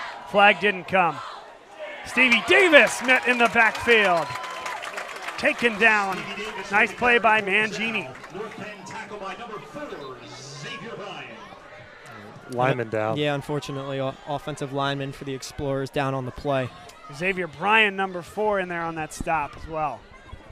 Loss of 2 on the play. Second down and goal for the Explorers. Goal to go for LaSalle. 8:46 to play third quarter. Tyler, your thoughts here. What a response by this LaSalle team. Yeah, it's been a great response so far. It's just, I talked about that time of possession, winning in that. Unfortunately, they didn't even let the North Penn offense get on the field just because of how their special teams answered coming out. But, I can't believe he's a freshman out there. He's throwing, like you said, Ryan said, he's throwing his receivers open. You think about it, he's 14, 15 years old. He looks great out there. It's hard to be upset with this drive. I think they need to capitalize and do what they couldn't do at the end of the first half, which is get in the end zone. Cinderell's at 155 and 9 completions, 12 attempts. And you know what? Brendan's getting a little action on with the mic heading up to to his mouth there, so why not? Great to have Brendan on the broadcast, but we'll repeat it for those that didn't hear. Yeah, absolutely. Sidwar 9 for 12, 155 yards, 2 touchdowns so far. Second and goal. Sidwar straight back, fires across the middle. Hits James Dolan. Touchdown, LaSalle. And he stood in there and took the hit and delivered the strike over the middle for another touchdown. And there were 2 linebackers there, too. He thread the needle again. Oh, my gosh. Just look at that poise. Sitting in the pocket, Dolan wide open, caught him in the seam. Perfect. What a great answer, too. We gave up an unfortunate special teams blunder with that kickoff for a touchdown. We marched down 80 yards to answer right back with a score. That's exactly the type of determination and resiliency you love to see out of this group, a young group, too. Yeah, I like that they attacked the outside on the pass moving down the field, and once they got down the end zone, they weren't afraid to go right up the middle with that. Got a great game brewing here as well. 28-24. North Penn leads over LaSalle. 9 plays, 80 yards. And a 9-yard touchdown strike from Gavin Sidwar to James Dolan. Yeah, and another thing you can't help but think is this offensive play gives the defense a lot of confidence because they know if they get a stop, we're going to take the lead. That's the thought process right now because no one can really stop Gavin Sidwar in this offense. So if the defense can get a stop, they got to feel pretty good about themselves, and that's the mentality. Get a stop or hold them to 3, and you feel pretty good about your chances. This portion of today's game brought to you by Jim McLaughlin, Carrie Guerin Boyle of the Carrie Guerin Boyle team at Berkshire Hathaway Home Services, Fox and Roach Realtors. Carrie and Jim are phenomenal realtors. They can help you through every step of the process, whether you're buying or selling your home, helping to understand what you're going to qualify for and what makes sense for you and your family. Maybe you're looking to buy your dream home. Maybe you're looking to buy your shore home. Or maybe you're looking to downsize. They can help you through every step of the process. Well, back to Stevie Davis they go, and that is a big-time kick. Heels to the goal line, and here comes North Penn. Again, it's Ford King, this time out to the 22-yard line. Brought down by number 44 for LaSalle, Mason Lange. It took a lot out of me when I saw tackle by number 44. I was about to say tackle by Chris Thompson, the Westchester Ram. Chris Thompson, a captain for this LaSalle team, signal caller for multiple years. Mike Filippo takes that role wearing number 49 this year. LaSalle, reigning Philadelphia Catholic League Red Division champs, beat St. Joe's Prep in a very emotional game down at Franklin Field in early October. First crown since 2015. Now they fake the give. Great pressure. Zelt goes down, and it's a big-time loss. Daryl Dengoy credited with the sack. By Daryl Dengro. Coach Stein dialed up a phenomenal blitz there. He was free off the left side. That's just a phenomenal sack. Yeah, had Zelt gone down when McFadden got to him, would have been probably 5 yards closer. Had he went down when Dengoy got to him, probably would have been 3 yards closer, but he just kept falling backwards on his own accord. And this is big for the Explorers. They have a lot of cushion here over the next 2 downs to make a stop. I know Tyler Kern loves that edge rush right there, getting to the quarterback. First team All-Catholic defensive end in his day.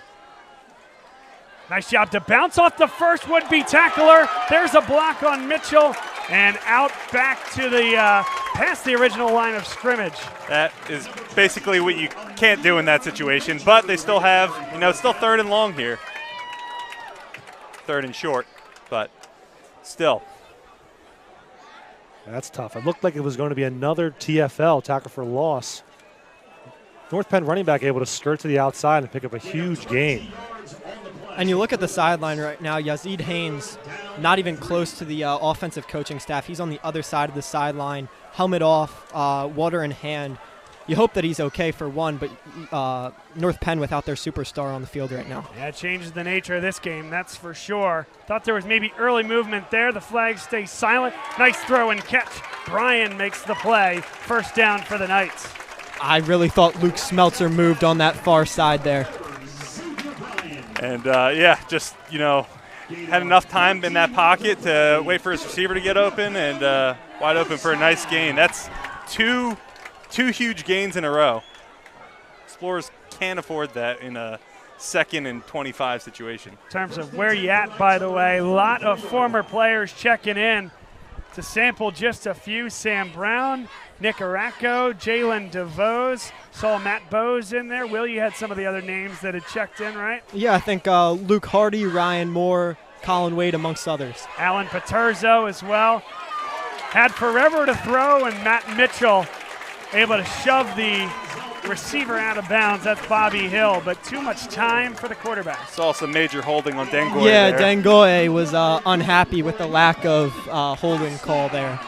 And I don't blame him. It looked like when you throw your arms up there. First and 10 for LaSalle, 36. North Penn offense, though, these receivers getting open. He had all day back there. North Penn 3 for 3 offensively, plus the special teams return touchdown. Give us up the middle with Salle in there on the stop. A nice defensive play by Sam Watts. Just for that second and 25 on the beginning of this drive, the run D's been really strong today from LaSalle. Yeah, absolutely. And Sam Ross is a guy that we got to see a little bit of last year. While Tim second down and 8 for the Knights.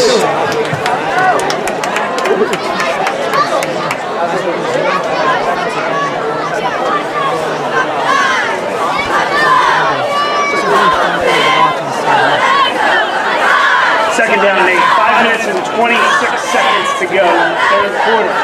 Zelt drops straight back. Zelt's running out of time. The help came out for Darryl Tigoy. Floats it down the middle, and it's incomplete. Just enough to hand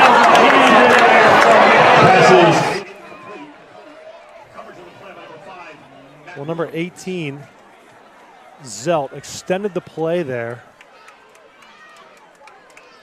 And real unfortunate that Darryl has to go.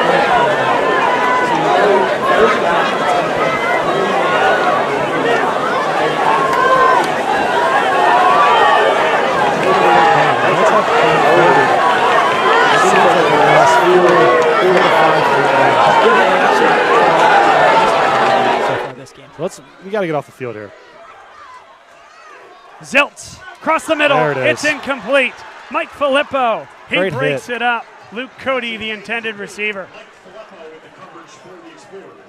For a second there, I thought it might be 4 down territory, but that would just give the Explorers 2 good field position there. Yeah, the transfer all over that one, right on top of the ball. Hit as soon as, I mean, perfect timing to not be pass interference and just deliver a big, strong hit there to get LaSalle off the field for the first time all game.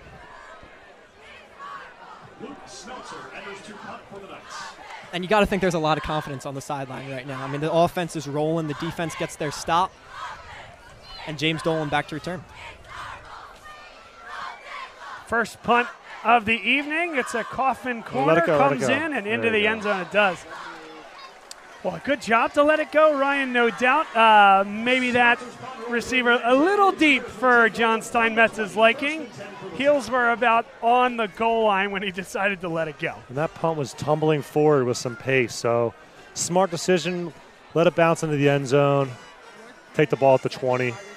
I think we need like a inside the boot or something segment with Ryan, where every special teams kick, he lets us know his thoughts, because you want the full-blown analysis on every kick, huh? Yeah, this is what Bob Long Sports has been missing. That's special teams insider. Get the people what they want. A give to Davis, and he continues to churn. What a night he has had. Now LaSalle, with that stop, an opportunity to take the lead in a shootout.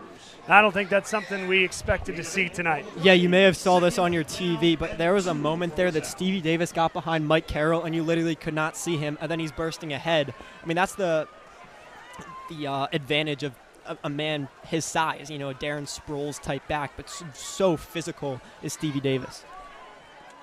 No, you're absolutely right.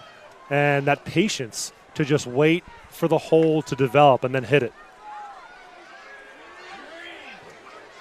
A screen play, and there he goes. Stevie Davis across the 50. What a day. Great play call by Coach Abrams there to dial up that screen to the left side. North Penn's defense clearly not ready for it. Stevie Daniels able to scamper forward for a solid game. Yeah, they recognized the screen a little too late there. Those D-line, they got let up there a little too easy. When things are too easy like that, you got to be ready for the screen, and it was a huge gain and a great run from Stevie. Yeah, and a great job by the offensive line getting out and getting a couple blocks. Give them credit when it's due.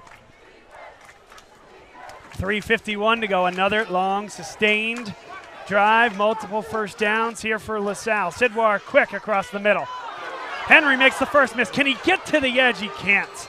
Nice job tasting it down by the linebacker from North Penn, who stands over him a little bit there as well. Yeah, it's safe to say that Noel Henry has his, unfortunately, Noel Henry's down on the play. But I was about to say, safe to say that Gavin Sidwar has found his favorite target. It's Noel Henry. You just hope that he's okay. Kevin Adams, the senior linebacker for North Penn, made the stop. It was a gain of 3. Clock stop with 3:30 to go here as they look at Noel Henry, the receiver for the Explorers. Let's hope it's just a cramp. Speaking of injuries, you see Hines on the sideline trying to get warmed up, but it still seems like there's a lot of discomfort when he starts to jog. Take this opportunity to tell you about E&M Insurance in North Wales. They do a great job on the property and casualty side, whether for your personal, home and auto, or for your business insurance. Chris Marr from the class of 1989 does a great job in getting you set for all your insurance needs. Chris Marr, you can visit them at enminsurance.com or on their Facebook page. Appreciate him. Sent 2 sons through the Salle, a wonderful advocate for the school and for athletics in general in the area. Thanks to them for their support of Bob Long Sports.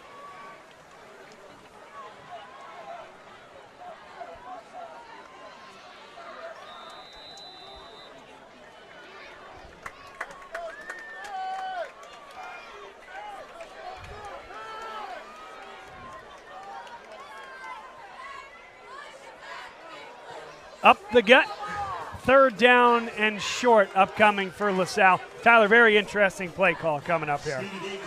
Yeah, I mean, it's 3rd and short. You're in North Penn territory. You've been passing it. There have not been many incompletions thus far from this Explorers offense. You could take a shot, or you just stick with Stevie and get the 1st down. Keep running that clock down. Yeah, and your favorite target isn't on the field right now. Noel Henry on the bench being attended to. So James Dolan into the game. Davis gets the carry. Davis gets right to the line. He's going to be a half-yard short. Pushed back at that final point. A great job by the defense for North Penn. In there on the stop, Michael Kleiber. Let's see what Coach Stein decides to do here. There hasn't been many tackles for losses. They've been able to get about a yard on most. They're right. But we'll see. Looks like the offense is staying out there. I respect that decision. 4th and a full 1, I'd say. We're right standing on the 40-yard line, so we can see. Our audience should be able to see if they convert the 1st down here. You wonder if they go to – LaSalle has been known for some QB sneaks over the years. You wonder if they go to that. Instead, it'll be Davis who has the 1st down. Got it by at least a yard, probably more like 2. They'll move the chains forward, and a huge play with 1:50 to go in the 3rd. Yeah, just way to capitalize, stopping that North Penn offense in its tracks and continuing to just move the ball downfield. That was Davis's 23rd carry of the game. I mean, he is getting the heavy, heavy workload today. I think that qualifies it. Call him the – what do they call it? The cowbell? No, the bell cow? The bell cow? No, that's not it either. Now I just sound stupid. The premier back, basically. Yeah, the bell cow. The bell cow. Correct. Okay, thank you. Yeah, you were right the 2nd time. There's an injury on the field, and we'll take the attention off of Tyler here by telling you about CJO Design and Construction. They do a great job in and around the Philadelphia and suburban area with hardscaping, with great landscaping work. They can help your local business, certainly if you're a business owner and you want to get some wonderful landscaping around your building, or if you want to spruce up what's going on at your house. We're all spending more time at home these days, so do it right. CJO Design and Construction. We appreciate their support of Bob Long Sports. You got the phone number right there in the center of your screen. Thanks to Chad Ormond for his sponsorship this year. 1st down and 10 for LaSalle. Just talking to our resident statistician, and with the fire, unbelievably in fuego start that Ryan Zelt started with, Gavin Sidwar now with a better completion percentage, more yards and more touchdowns. Stevie Davis again gets to that 2nd level, gain of 9. Shout out to the O-line. Continuing to just blow the Knights' front 4 off the line and open up these holes for Stevie Davis. I mean, he's popping off 8-yard runs like it's nothing. Yeah, we're Donahue getting down the field there as well. Well into the 2nd half here. 1 minute left and change in this 3rd quarter, and you got to think this defensive front might be getting a little tired with the constant Stevie Davis runs. Yeah, and just to go back to Ryan's point, this offensive line is pretty darn big. Everyone 260 or above on this offensive line. Second down. 1 yard to go. Playbook wide open. So they take the shot. Coming back to the football was Sorge. He just dropped it. That was 6. And Sidwar got popped again.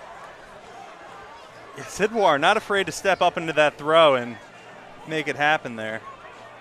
And just, you know, a few of those tonight from both sides where it should be a certain catch and it just kind of goes right through, kind of turning upfield before they secure the ball. Yeah, and you give Sorge credit for tracking it, finding it, getting open there. He kind of, we've seen Sidwar throw a lot of guys open. That was one where Sorge got himself open, just couldn't bring it in. Well, again, sometimes that ball a little bit underthrown certainly gives the receiver the advantage. 3rd down and 1. Davis stretches, has it. Stevie Davis falling forward all night long. Yeah, just another display of powerful running out of number 1, Stevie Davis. Continues to move the chains on a great drive. I heard Brendan Olimpo whisper something in your ear there, Will. Yep, that's Stevie Davis's 25th carry of the night. It's a lot of carries for a high school running back through 3 quarters. He is up to the task this evening. Yeah, I want to say you've seen McSorley maybe get 1 carry One thus carry. far. Sidwar chucks it deep. This time, Sorge unable to make the play, and it's out of bounds. North Penn came up with the football. Looked like he had it, and it's just yanked away from him. So now it's 3rd down. I mean, beg your pardon, 2nd down. It couldn't have been a better ball there from Sidwar. Just couldn't really see what happened there. Sorge kind of had it at first and then lost it, but out of bounds was the North Penn cornerback when he came up with it. I think had Sorge come down with that, that's a touchdown. I don't think he was out of bounds. Absolutely. I think the corner was out of bounds.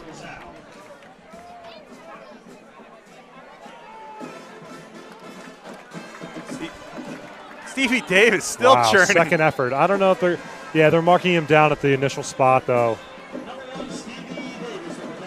Probably a 3-yard gain, though. Yeah, making it 3rd and manageable. 3rd and long. They just moved the sticks back to the original location there. And that is the end of 3 quarters. What a game. And it always seems to be between LaSalle and North Penn. 12 minutes to go. And it's North Penn 28, LaSalle 24. Your broadcast team is Bob Long, Tyler Kern, Will Ryan, Ryan Winslow on for his first broadcast here with Bob Long Sports. Brendan Olimpo doing a great job with statistics here today. Ryan, how does it feel being on this side of things? It's definitely interesting. It's fun, though, being on this side and just enjoying the game and being able to see guys compete, you know, and look back. High school ball is just so special, being out there with your guys, and it just brings back a lot of great memories. So, you know, to be back at the first game of the year and, you know, to root on the Explorers has just been a blast. I've really enjoyed it. Tyler, it's old hat for you, but I'm sure it's always a little bit special getting up for the first game and the first broadcast of the year. Yeah, I love this. The weather, you know, what it spells. Basically, what we compare it to, like the appetizer or whatever. We had a metaphor going earlier, Ryan. But, yeah, just love football season, and this is what it's all about. The bell cow, maybe? Bell cow, yeah. My mind's a mess. 3rd down and 7, first play of the 4th quarter. LaSalle driving with the football. Now 2 guys in the backfield alongside Gavin Sidwar. Sidwar will take the shot. He has a man. Dolan got it. That was beautiful. Touchdown. Are we sure he's a freshman? That's an elite throw. Big time from Sidwar. Steps up in the pocket. From the right hash. That was a 45-yard in the air across the throw field there. dime in stride to his receiver for 6. What? And the Explorers just took the lead, fellas. What the heck did we just witness there? We're all kind of in disbelief up here in the booth. Yeah, that's a ball and a half. Wow. And the LaSalle student section loving it. As they should. Going nuts. That's a great ball. Wow. Updated stats from Brennan Olimpo. 210 yards. He missed it. 12 for 17, and 4 touchdowns now for Gavin Sidwell. And a 2-point game. That's a missed extra point. That's the second of the night. Yeah, it looks like, Park is kicking off the ground. I feel like he should be using a block, which is legal in high school, to give him some extra height on these kicks.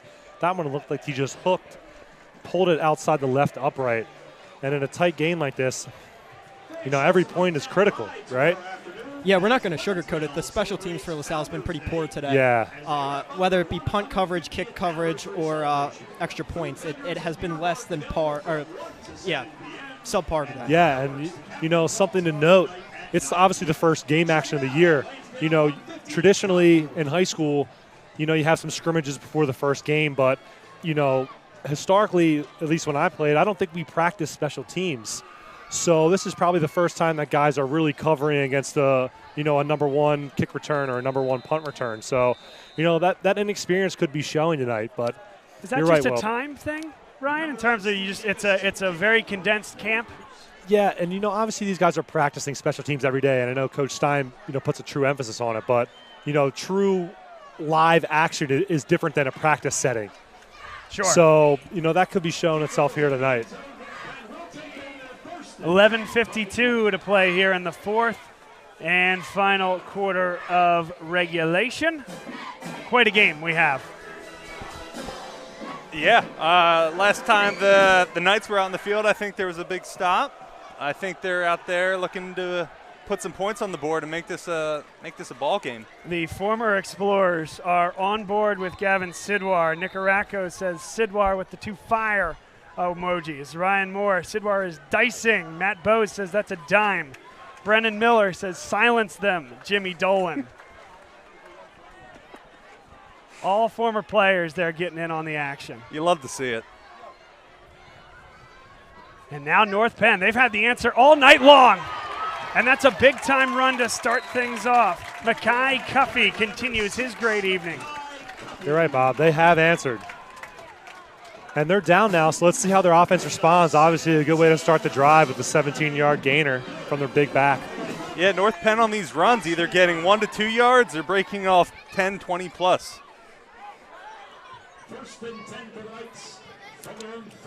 Also, a little bit of a battle of the bands here tonight. LaSalle, a great job. You don't see a ton of road bands, and LaSalle's band is always doing a great job supporting the program. North Penn's band also doing a great job this evening right below us. Now it's a screen, and they recognized it. O'Connor, what a play. Way to recognize the screen. Sorry, Tyler. No, that's all you. Way to recognize the screen and just get a hand up to bat it down. And going back to the LaSalle band, I need to give a shout out to my man Chris Mealy, who I believe is, involved in the music program. He's the class of 2013 graduate. So obviously the LaSalle band is always phenomenal, and got to give them a shout out because they're always supporting no matter what. Yeah, absolutely. And Ryan, you spoke earlier about multi-sport athletes. Brendan O'Connor played freshman basketball and played volleyball. You saw him get up there like a volleyball player. O'Connor again gets some pressure, slung to the outside, catch made, and a really nice defensive play. That's Carson Wakefield. And it looks like 23, Yazid Harris is back in the game. Yazid Haynes. He's on his 3rd school, you said. He just can't pick a high school, huh? Well, I tell you what, he's got a pretty good team right now. North Penn. That's right. It's a good landing spot for him. He's got an opportunity to lead this team through the District 1 playoffs, and they got dreams of a state run ahead of them. Tell you what, he was able to pick Georgia as well. Phenomenal pick for him, and he can do everything. That's right. To pick up an offer from Georgia obviously speaks to his talent, right? That's exactly right. Instead of 4-3 guy, you know, that's some speed right there. Dealing with a little bit of an injury tonight, but he's back on the field. Let's see if the North Penn Knights try to utilize him. Ryan, Sal's D is stepping up though. They are. They're looking good out there, making some nice stops. Just wanted to have a bit of flashback here. You mentioned Chris Mealy. We had him last year, Bob, for our quote-unquote college game day at homecoming, didn't we? That's exactly right. He brought the energy, and I think we need to have him back on the show this year. I think we should get him back. And maybe a push-up contest or two. Not involving me this time, though. Yeah, that's why Rob's not back, by the way. Rob Stott said, all right, that's enough. He thinks I cheated, so I think we need to review the tape. 3rd down and 7. They need their own 47-yard line for a first down. Yeah, they tried to go hard count there, and LaSalle defense did not budge. Zelt alone in the shotgun. He'll take it up the middle. He has the first down. What a play call on 3rd down. And, Bob, you said earlier he put on some weight, and he was going to run up in between the tackles more this year, and that's just a pure quarterback draw. That's like quarterback power, I should say. Yeah. Yeah, you can see the end there. Kind of the tackle took a step back, almost like a pass block, and opened up that huge hole for him to run right up the right side there for a huge gain. Another 3rd down conversion, too. In the first part of the second quarter, it was North Penn with the methodical drives. Then LaSalle had a 7+ minute drive to end the first half, and they controlled the ball to start the third. Nice Good throw, hit. catch. Ball came loose. Wakefield made the tackle. Number 7, Jay Ford King, in there on the catch. Yeah, Wakefield a junior, but he has a ton of varsity experience with last year. When Miller was injured, Wakefield stepped in and got obviously valuable experience because he looks pretty dominant out here tonight. 2nd down and 7. It is a 2-point game. LaSalle scored a touchdown on a big-time bomb from Gavin Sidwar to Jimmy Dolan. Missed the extra point, and now a field goal would give North Penn the lead. Churning the legs forward. That's a nice run by Cuffey. He got 2. He was hit in the backfield initially. 3rd down and 5 upcoming. Remember, Ryan Bachlet hit the social media waves when he hit a field goal from the middle of the logo here at North Penn High School just a few days ago. Now, I'm not a kicker, but the big issue with that is typically the blockers in front of you. You can't kick it that low. You need to get some loft on it, which makes it. Am I right, Ryan? Absolutely. And think about it. He was out there on the sticks with no holder, no lineman, and no defense. So when the full operation comes into play in a game scenario, obviously there's more things, more factors that go into the kick. So see what happens here on 3rd down. They go for the screen again, and LaSalle had it defended well, and a left-handed throw out of bounds. He tried to pull the Patrick Mahomes switch from the right to the left and float it down the field. Obviously, no receiver down the field for him, but it's a great play because play. Now they're in 4th down territory here. You're right, it was smart. Instead of taking the sack, he actually switched hands and threw it out of bounds for an incomplete pass. So the ball goes back to the line of scrimmage. This is a huge play here. Yeah, and one more thing there. On that screen, Mike Filippo read it like a book, had the running back, covered like a blanket there. Yeah, Stein's got this defense, very disciplined. They're doing great on the screens. Yeah, and you look at it's been some special teams issues. The defense itself hasn't been too bad. One safety look here for LaSalle. 2 linebackers and 3 corners. Zelt fires over the middle. It's caught. You can't give him that much time. I was a little behind there on that throw, but yeah. It was Rashad McNeil on the catch. Just too much time, Ryan. You're right. Too much time in the pocket. He's too good of a thrower and finds the open receiver streaking across the middle for a huge 4th down conversion. Yeah, it wasn't terrible coverage by Wakefield. No, it wasn't. When you have all that time, you feel comfortable in the pocket and you can deliver those tight throws. And you have to imagine LaSalle's offense is getting a little tight over there. The North Penn Knights have been out in the field for quite a while. Yeah, a little bit of a taste of LaSalle's own medicine with the methodical nature of these drives. Zelt up to 200 passing yards on the game. Zelt throws the lob one-on-one against Jackson, and neither of them located the football, Haynes nor Jackson. Had they located it, they would have seen that it was well out of bounds as well.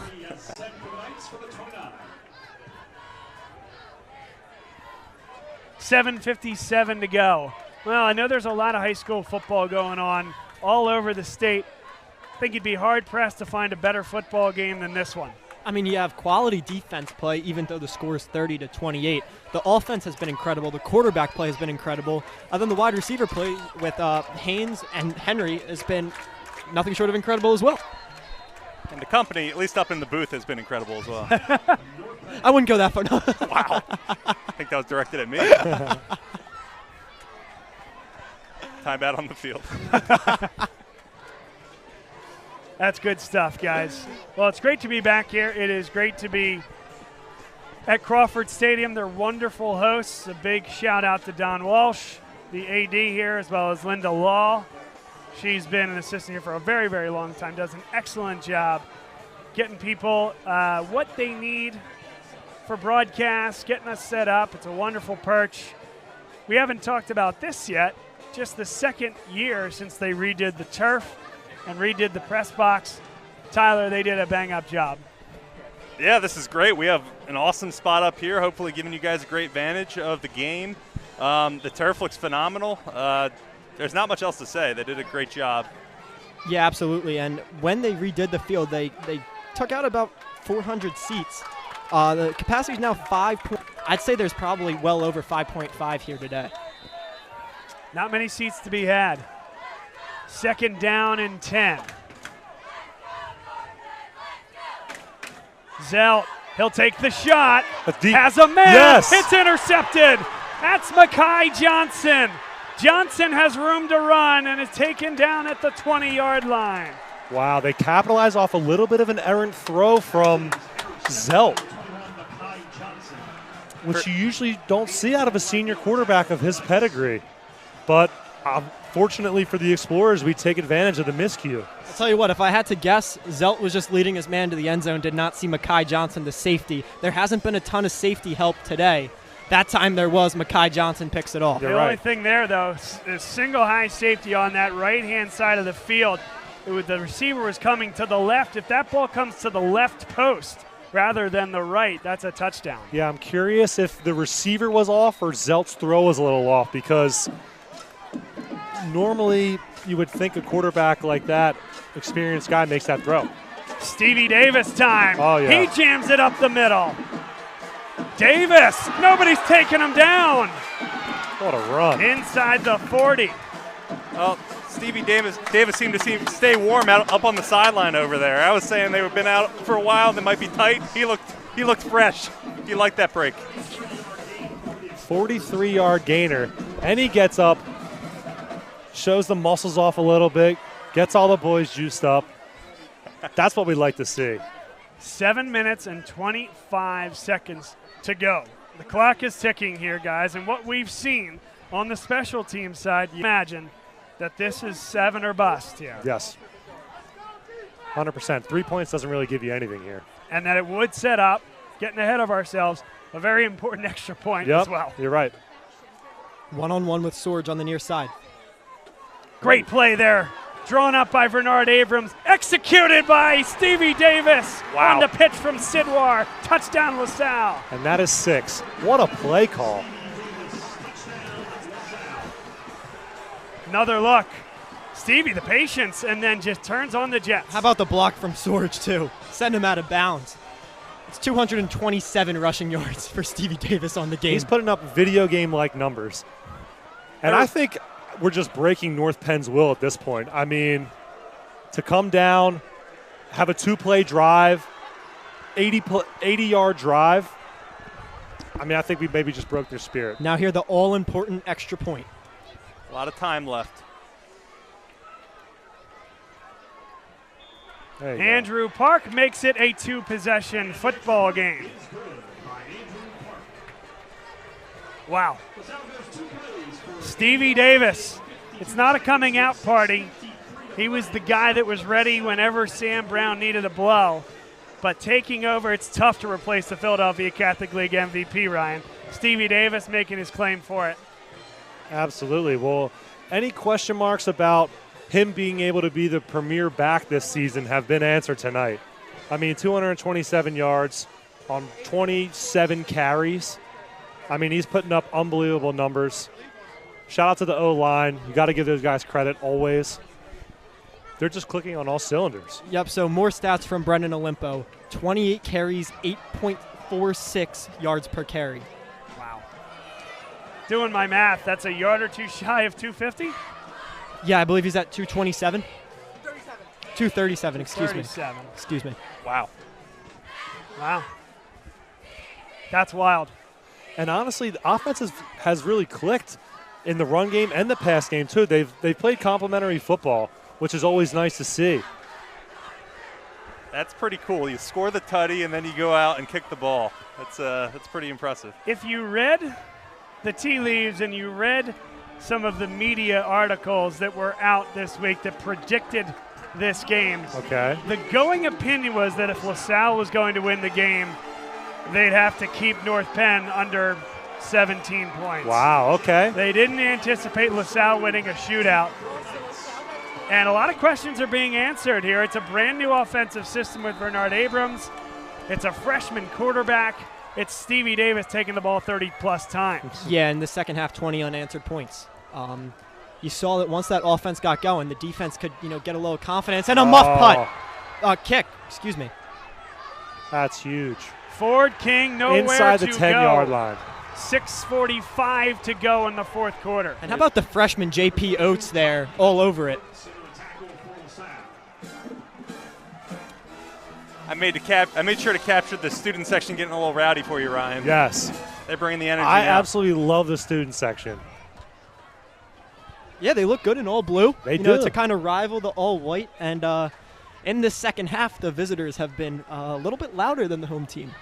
Tell you what, though, this North Penn team, they're too good. They have an answer here in the tank, and let's see what Ryan Zelt, a 4-year starter, all that experience, and the weapons on the outside.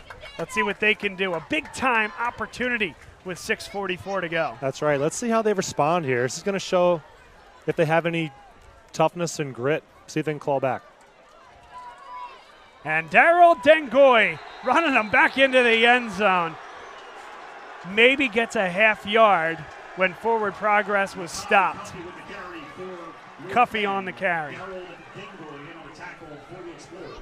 At this point in the game, you would start to think that they begin to try to take some shots to Haynes. Excuse me. Obviously an electric talent, a little bit banged up today. But LaSalle's been giving him a lot of one-on-one, and you have a quarterback of the with the pedigree of Zelt. They've got a good chance. TJ Belay down on the play at this point. Chance to tell you about the Chris Sperring Law Firm. Appreciate Chris, our newest sponsor here on Bob Long Sports. Does a great job. I come across Chris in my business dealings on the commercial banking side. So when I'm looking to help my clients and they have a legal issue, Chris Sperring is the guy I go to. Does a great job and supports high school athletics here in the Philadelphia area. If you're looking for any legal assistance, whether personally or for your business, visit Chris Sperring. And you can search Chris Sperring Law on Google. Ryan, that might have been Dave Crow out there. I was trying to get a zoom in. Yeah, it is. All right, we have confirmation of Dave Crow. I know you were worried earlier. I was. I see him. Now I see him. Dave Crow spotting. Who knows? Knowing him, if he wasn't here from the start, he's probably coming from somewhere else. That's right. Taking care of young athletes. Nice throw and catch. Rashad McNeil. He's had a couple nice catches here today. A senior stalwart. He's been involved with this program. Beg your pardon, junior stalwart, but he's been a multi-year player for this North Penn team. Yeah, and throughout this game, Zelt has found over 7 different receivers. So it's been well distributed thus far.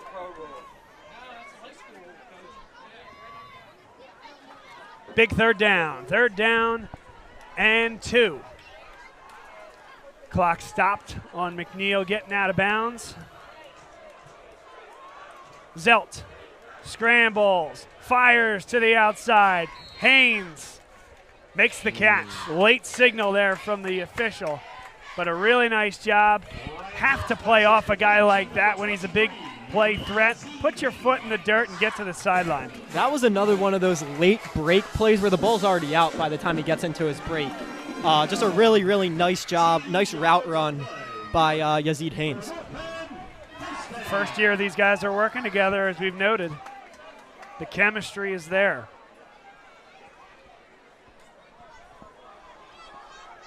.5:35 to go in the fourth quarter.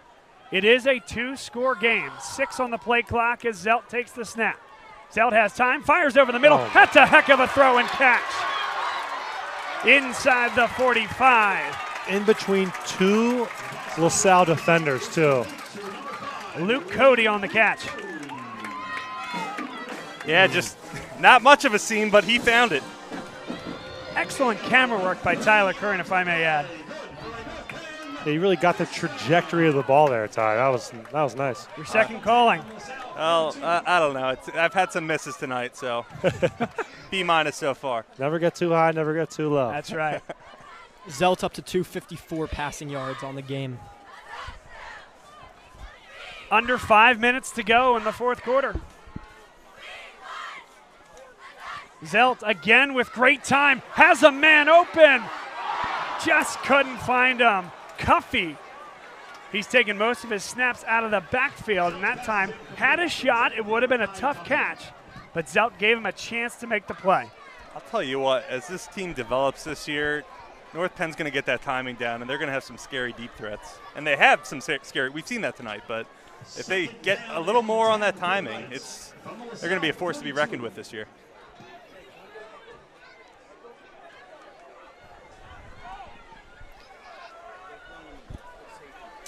Second down and 10.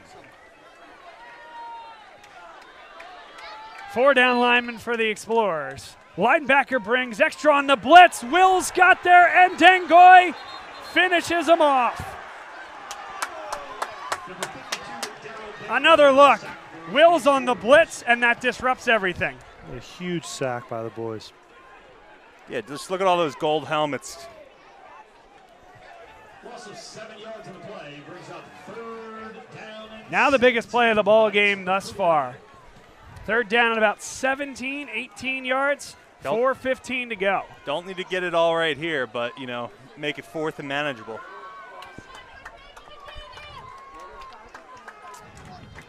On these third downs, they've been going into the 3 defensive line front rather than the regular 4. Zelt steps up. Dengoy chases. That's a great throw to the sideline. Better defense by the Explorers. In there on the play, Chris Filippo, the sophomore. I mean, that's a big-time throw by Zelt there with the pocket collapsing around him. But Filippo. Little sidearm action almost, and he put it in a good spot, but Chris Filippo, just better defense. That's tough when the ball's low like that. I mean, that's where he had to put it, so.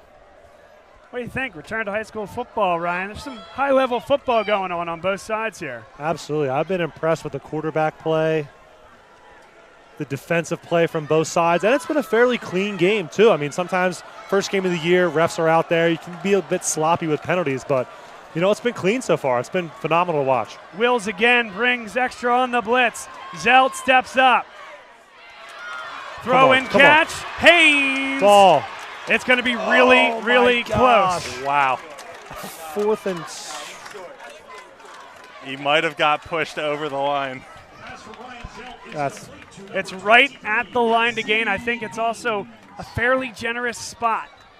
That's a hometown spot. I'll say it. That's the only thing we couldn't do, though, fellas. It's 4th and long, and we give up a huge gain. That's tough. Now we got to see where the chain crew come out. Ryan Winslow, the fan here in the booth. I love it. As they bring out the chains, Brendan just told me that Yazid just hit 103 receiving yards. Even banged up today, he's still making a big impact. Yeah, not a surprise. He's going to be a tough one for defenses. Wow, short though. Wow. A turnover on downs, and LaSalle brings the offense back out on the field. You don't need a flash card for that one. It's as clear as day that it's at least a couple feet, maybe 1 foot, a tiny foot. Football is a game of inches, and LaSalle, the beneficiary of that inch right there, and also scrambling to the ball and making the play just in time. And now the exodus from the North Penn sideline. 3:35 to go. Scoreboard shows 1 timeout left for North Penn. I think Ryan's loving this. Yeah, I can feel it. No, he's absolutely right, though. A large contingency of this side is heading for the exits right now. Yeah, I know I'm supposed to be non-biased, right? But we're gonna work on that. But yeah, that's it's okay. my first time. That's I can exactly plead right. inexperience, Bob. It's Hey, my first time. That's exactly right. I tell you what, you bring some excellent commentary and insight from high-level football. We're so glad to have you, man. Appreciate that. Thank you, Bob. Yeah, it's a pleasure being here. You know, thanks for asking me to come on and join you guys, and it's been a blast. And hopefully we're going to see an Explorer win tonight. 3:24 to go. Clock is stopped, and they called the timeout. 2nd and 7. Well, week 1, week 0, first week of the high school football season, you learn a lot, right? Key players on every single team graduate and go on to play college football or go on to high-level academics at the college level. But LaSalle, in many ways, guys, had to deal with, I think, a lot more than other teams, and certainly more than LaSalle has had to deal with in my recent recollection, starting with the offensive coordinator, starting with a really good quarterback in Alan Paterza that helped them win a Catholic League championship, putting a freshman in there, rotating snaps between 2 quarterbacks to start, graduating the Philadelphia Catholic League MVP. And they've come out of it, certainly not perfect. John Steinmetz will be the first one to tell you that. But they did some really good things, and there's a spark here with this team against the North Penn team. Listen, this loss, if they're unable to come back here in the next 3 minutes and 17 seconds, they're going to be fine. Suburban won. They're going to be a team with a chance to win the whole thing in a different scenario. You know, they could have won tonight here, but LaSalle, they responded. They made the big plays. One thing LaSalle does is they challenge themselves in the non-league. And I'm impressed, and I think to a man, John Steinmetz would be impressed by what his team showed tonight. Absolutely, and furthermore, you know, no knock on any former teams, but this aerial attack from the Explorers thus far, you know, it hasn't been a ton of throws, but Sidwar can really, you know, hurl the ball around. And this aerial attack is kind of one that we haven't seen over the past few years, and this kid's only a freshman. Yeah, and he's only going to get more comfortable, right? More familiarity with the receivers. And one thing I'd like to note is Coach Stein definitely has to be happy with the resiliency that this group has showed. It's a younger group, maybe not as experienced as teams past, but, you know, they dealt with being down early. They dealt with kick return for a touchdown to start the second half, and they didn't fold. They came back. They didn't let the moment, you know, get too big. They stuck to their game plans, and they just executed. And that's definitely something a coach has to be proud of in the first game of the year. Stevie Davis got close to the line to gain. It'll be 3rd down and 1. The clock is under 2 minutes. LaSalle gives up a special teams kick return to begin the second half. They go down 28-17. And to that point, they then score 20 uninterrupted and unanswered to win the football game. And I guess probably one final stat tidbit of the day. Stevie Davis just carried the ball for the 30th time and got his 253rd yard. It's going to be close. It's going to be that initial push to see if they got the first down. That one was John McSorley. Number 9, James Maine, Jr. Number 13, Connor Adams, and the stop for the Knights. 4th down. 1 yard to go. We're under 1 minute to go. And the play clock is now at 20, so about 23 seconds differential. Yep. And I'm curious if Coach Stein maybe burns the timeout with 2 seconds on the play clock, reassess the situation. I mean, we have 3 timeouts. It's a 2-score game. I don't think you punt this football. I don't think you do either. I think see, there you go. He calls the timeout. Let's discuss. Let's see what the best mode of action is. and then go from there. Yeah, I did some incorrect math. 33 seconds remain in the game. And I don't think you punt it, Ryan. Here I am telling you whether to punt it or not. But I don't think you punt it because I think the worst thing that can happen is snapping it over the kicker's head or getting something blocked or kicking something on a line and somebody takes it back. If you run it into the line and it's stopped for a loss, okay, the clock stops. 28 seconds left. Make them go 55 yards. Sure. They would need to score a second time. I think you can only have issues if you punt the ball. Yeah, let's just do some risk mitigation here. I mean, it's a 2-score game, exactly like you said, Bob. Totally agree. A punt situation can only lead to something bad. Let's just run the ball here. If you don't convert, that's fine. You give it to them, in decent field position, but it's a 2-score game. 4th down and 1. McSorley, the fullback. Stevie Davis, the deep back. Boy, there was certainly a jump. I guess no contact. Yeah, the offensive line needs to react there and force the offsides. Now here's something for you. See something new every game, I guess. In the NFL, maybe that's on the defensive side. You can't call 2 straight timeouts to ice a kicker. But that's 2 straight timeouts by LaSalle without snapping the ball.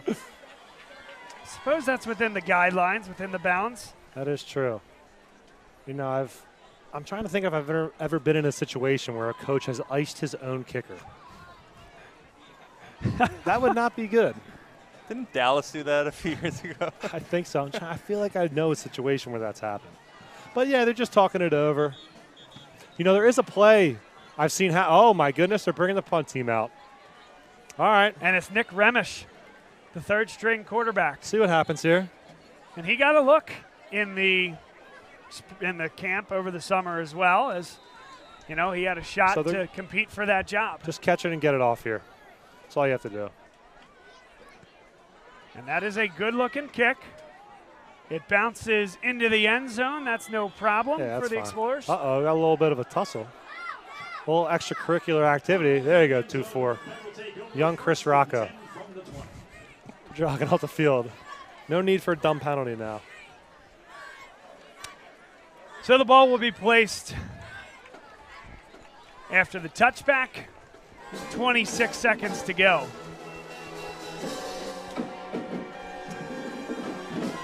LaSalle, they'll improve to 1-0. First game of the year. North Penn 0-1. Outscored 20-0 in the second half. LaSalle answered the bell. North Penn was 3 for 3 offensively in the first half. They did not score an offensive point in the second. That's right. And that's the John Steinmetz, that's the Joe Leitner coordinated defense. And Zelt takes a knee. That should do it. All right. That's a W. I love it. Ryan Winslow, 1 for 1 in the booth.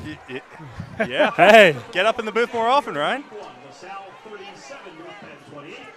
What a win for this LaSalle Explorer team. The Gavin Sidwar era underway. A big-time performance from him. Touchdown throws on his first 2 attempts, and then a 2-point conversion on his 3rd throwing attempt.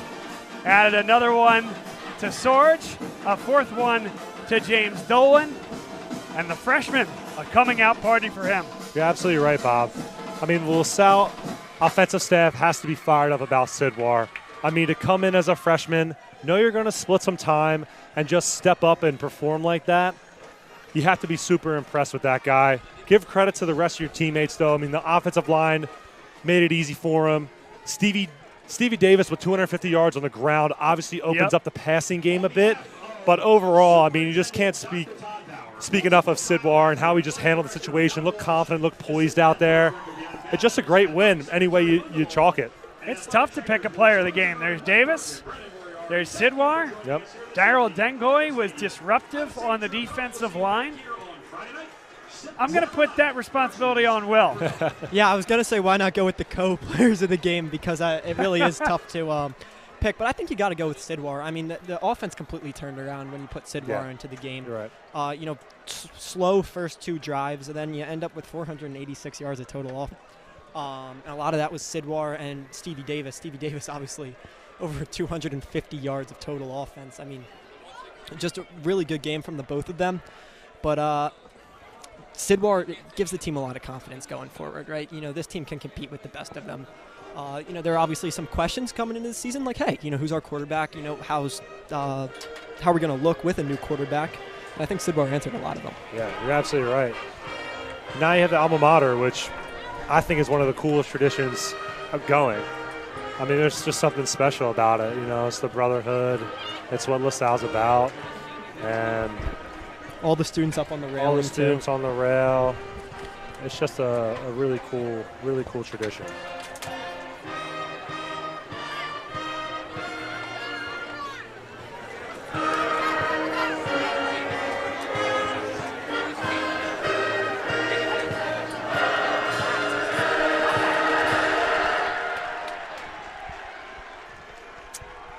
Well, I think folks across the state of Pennsylvania took notice here tonight.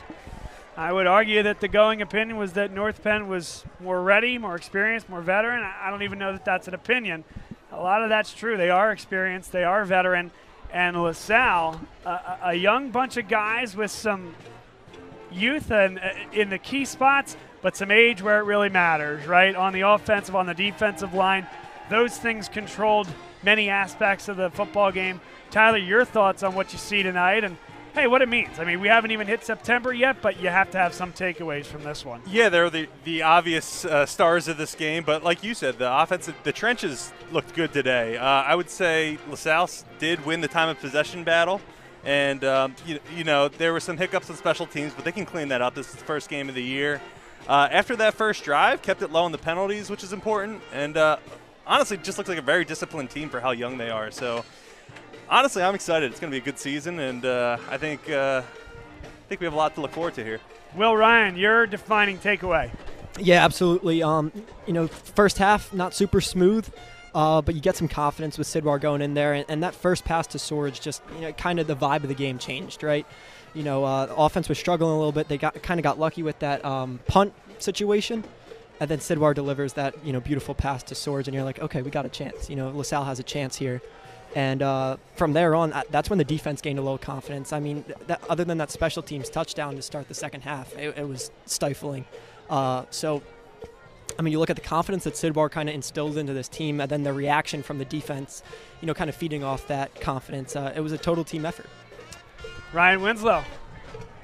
So I spoke to it earlier, but I think my biggest takeaway is how we didn't fold under pressure. And for a younger team to come out after some adversity, I mean, you go down 10, 11 points with that second half kickoff for a touchdown. I think an immature team, a team that's not well coached, a team that's not poised for a big season would maybe fold, but that's not what these guys did. These guys came out, they executed, they showed confidence, they showed maturity, which I think is going to pay dividends, coming down the season. And to start off the season against North Penn, an experienced team that has a lot of talent, I think, it's smart to see how you stack up against some top talent. So I'm excited for the rest of the year.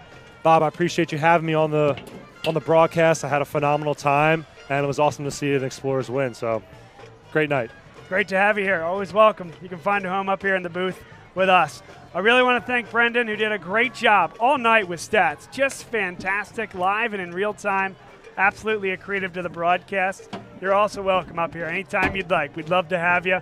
Will Ryan, Senior, great to have you. Getting started with your senior campaign, and what a way to do it, my friend. Yeah, thank you, Bob. Tyler Kern, doing double duty, commentary, camera. I do it all, Bob. You do it all. I forget what bell cow or cowbell is, but what I'm just happy to be here. Well, you are our bell cow now, so you better figure out what it means. Just got to learn to walk and chew gum, I think, up here. But it's great having Ryan. He's a natural, and excited for the season. Great. Want to thank all you guys, as well as you, Ryan. But all three of you guys on the color commentary side, Brendan on the stats side, and for all of us here at Bob Long Sports. I am Bob Long saying so long and issuing just one more thank you, and that's to the high school football fan for being here with us tonight, for supporting us over all the years. We are back, hopefully better than ever, and excited to take this ride with you all. Have a great rest of your Friday night and weekend. We will see you on the 2nd of September, 6 o'clock p.m., Ocean City High School, as LaSalle takes on another non-league rival, Malvern Prep. Until then, everybody, be safe, and we'll see you soon.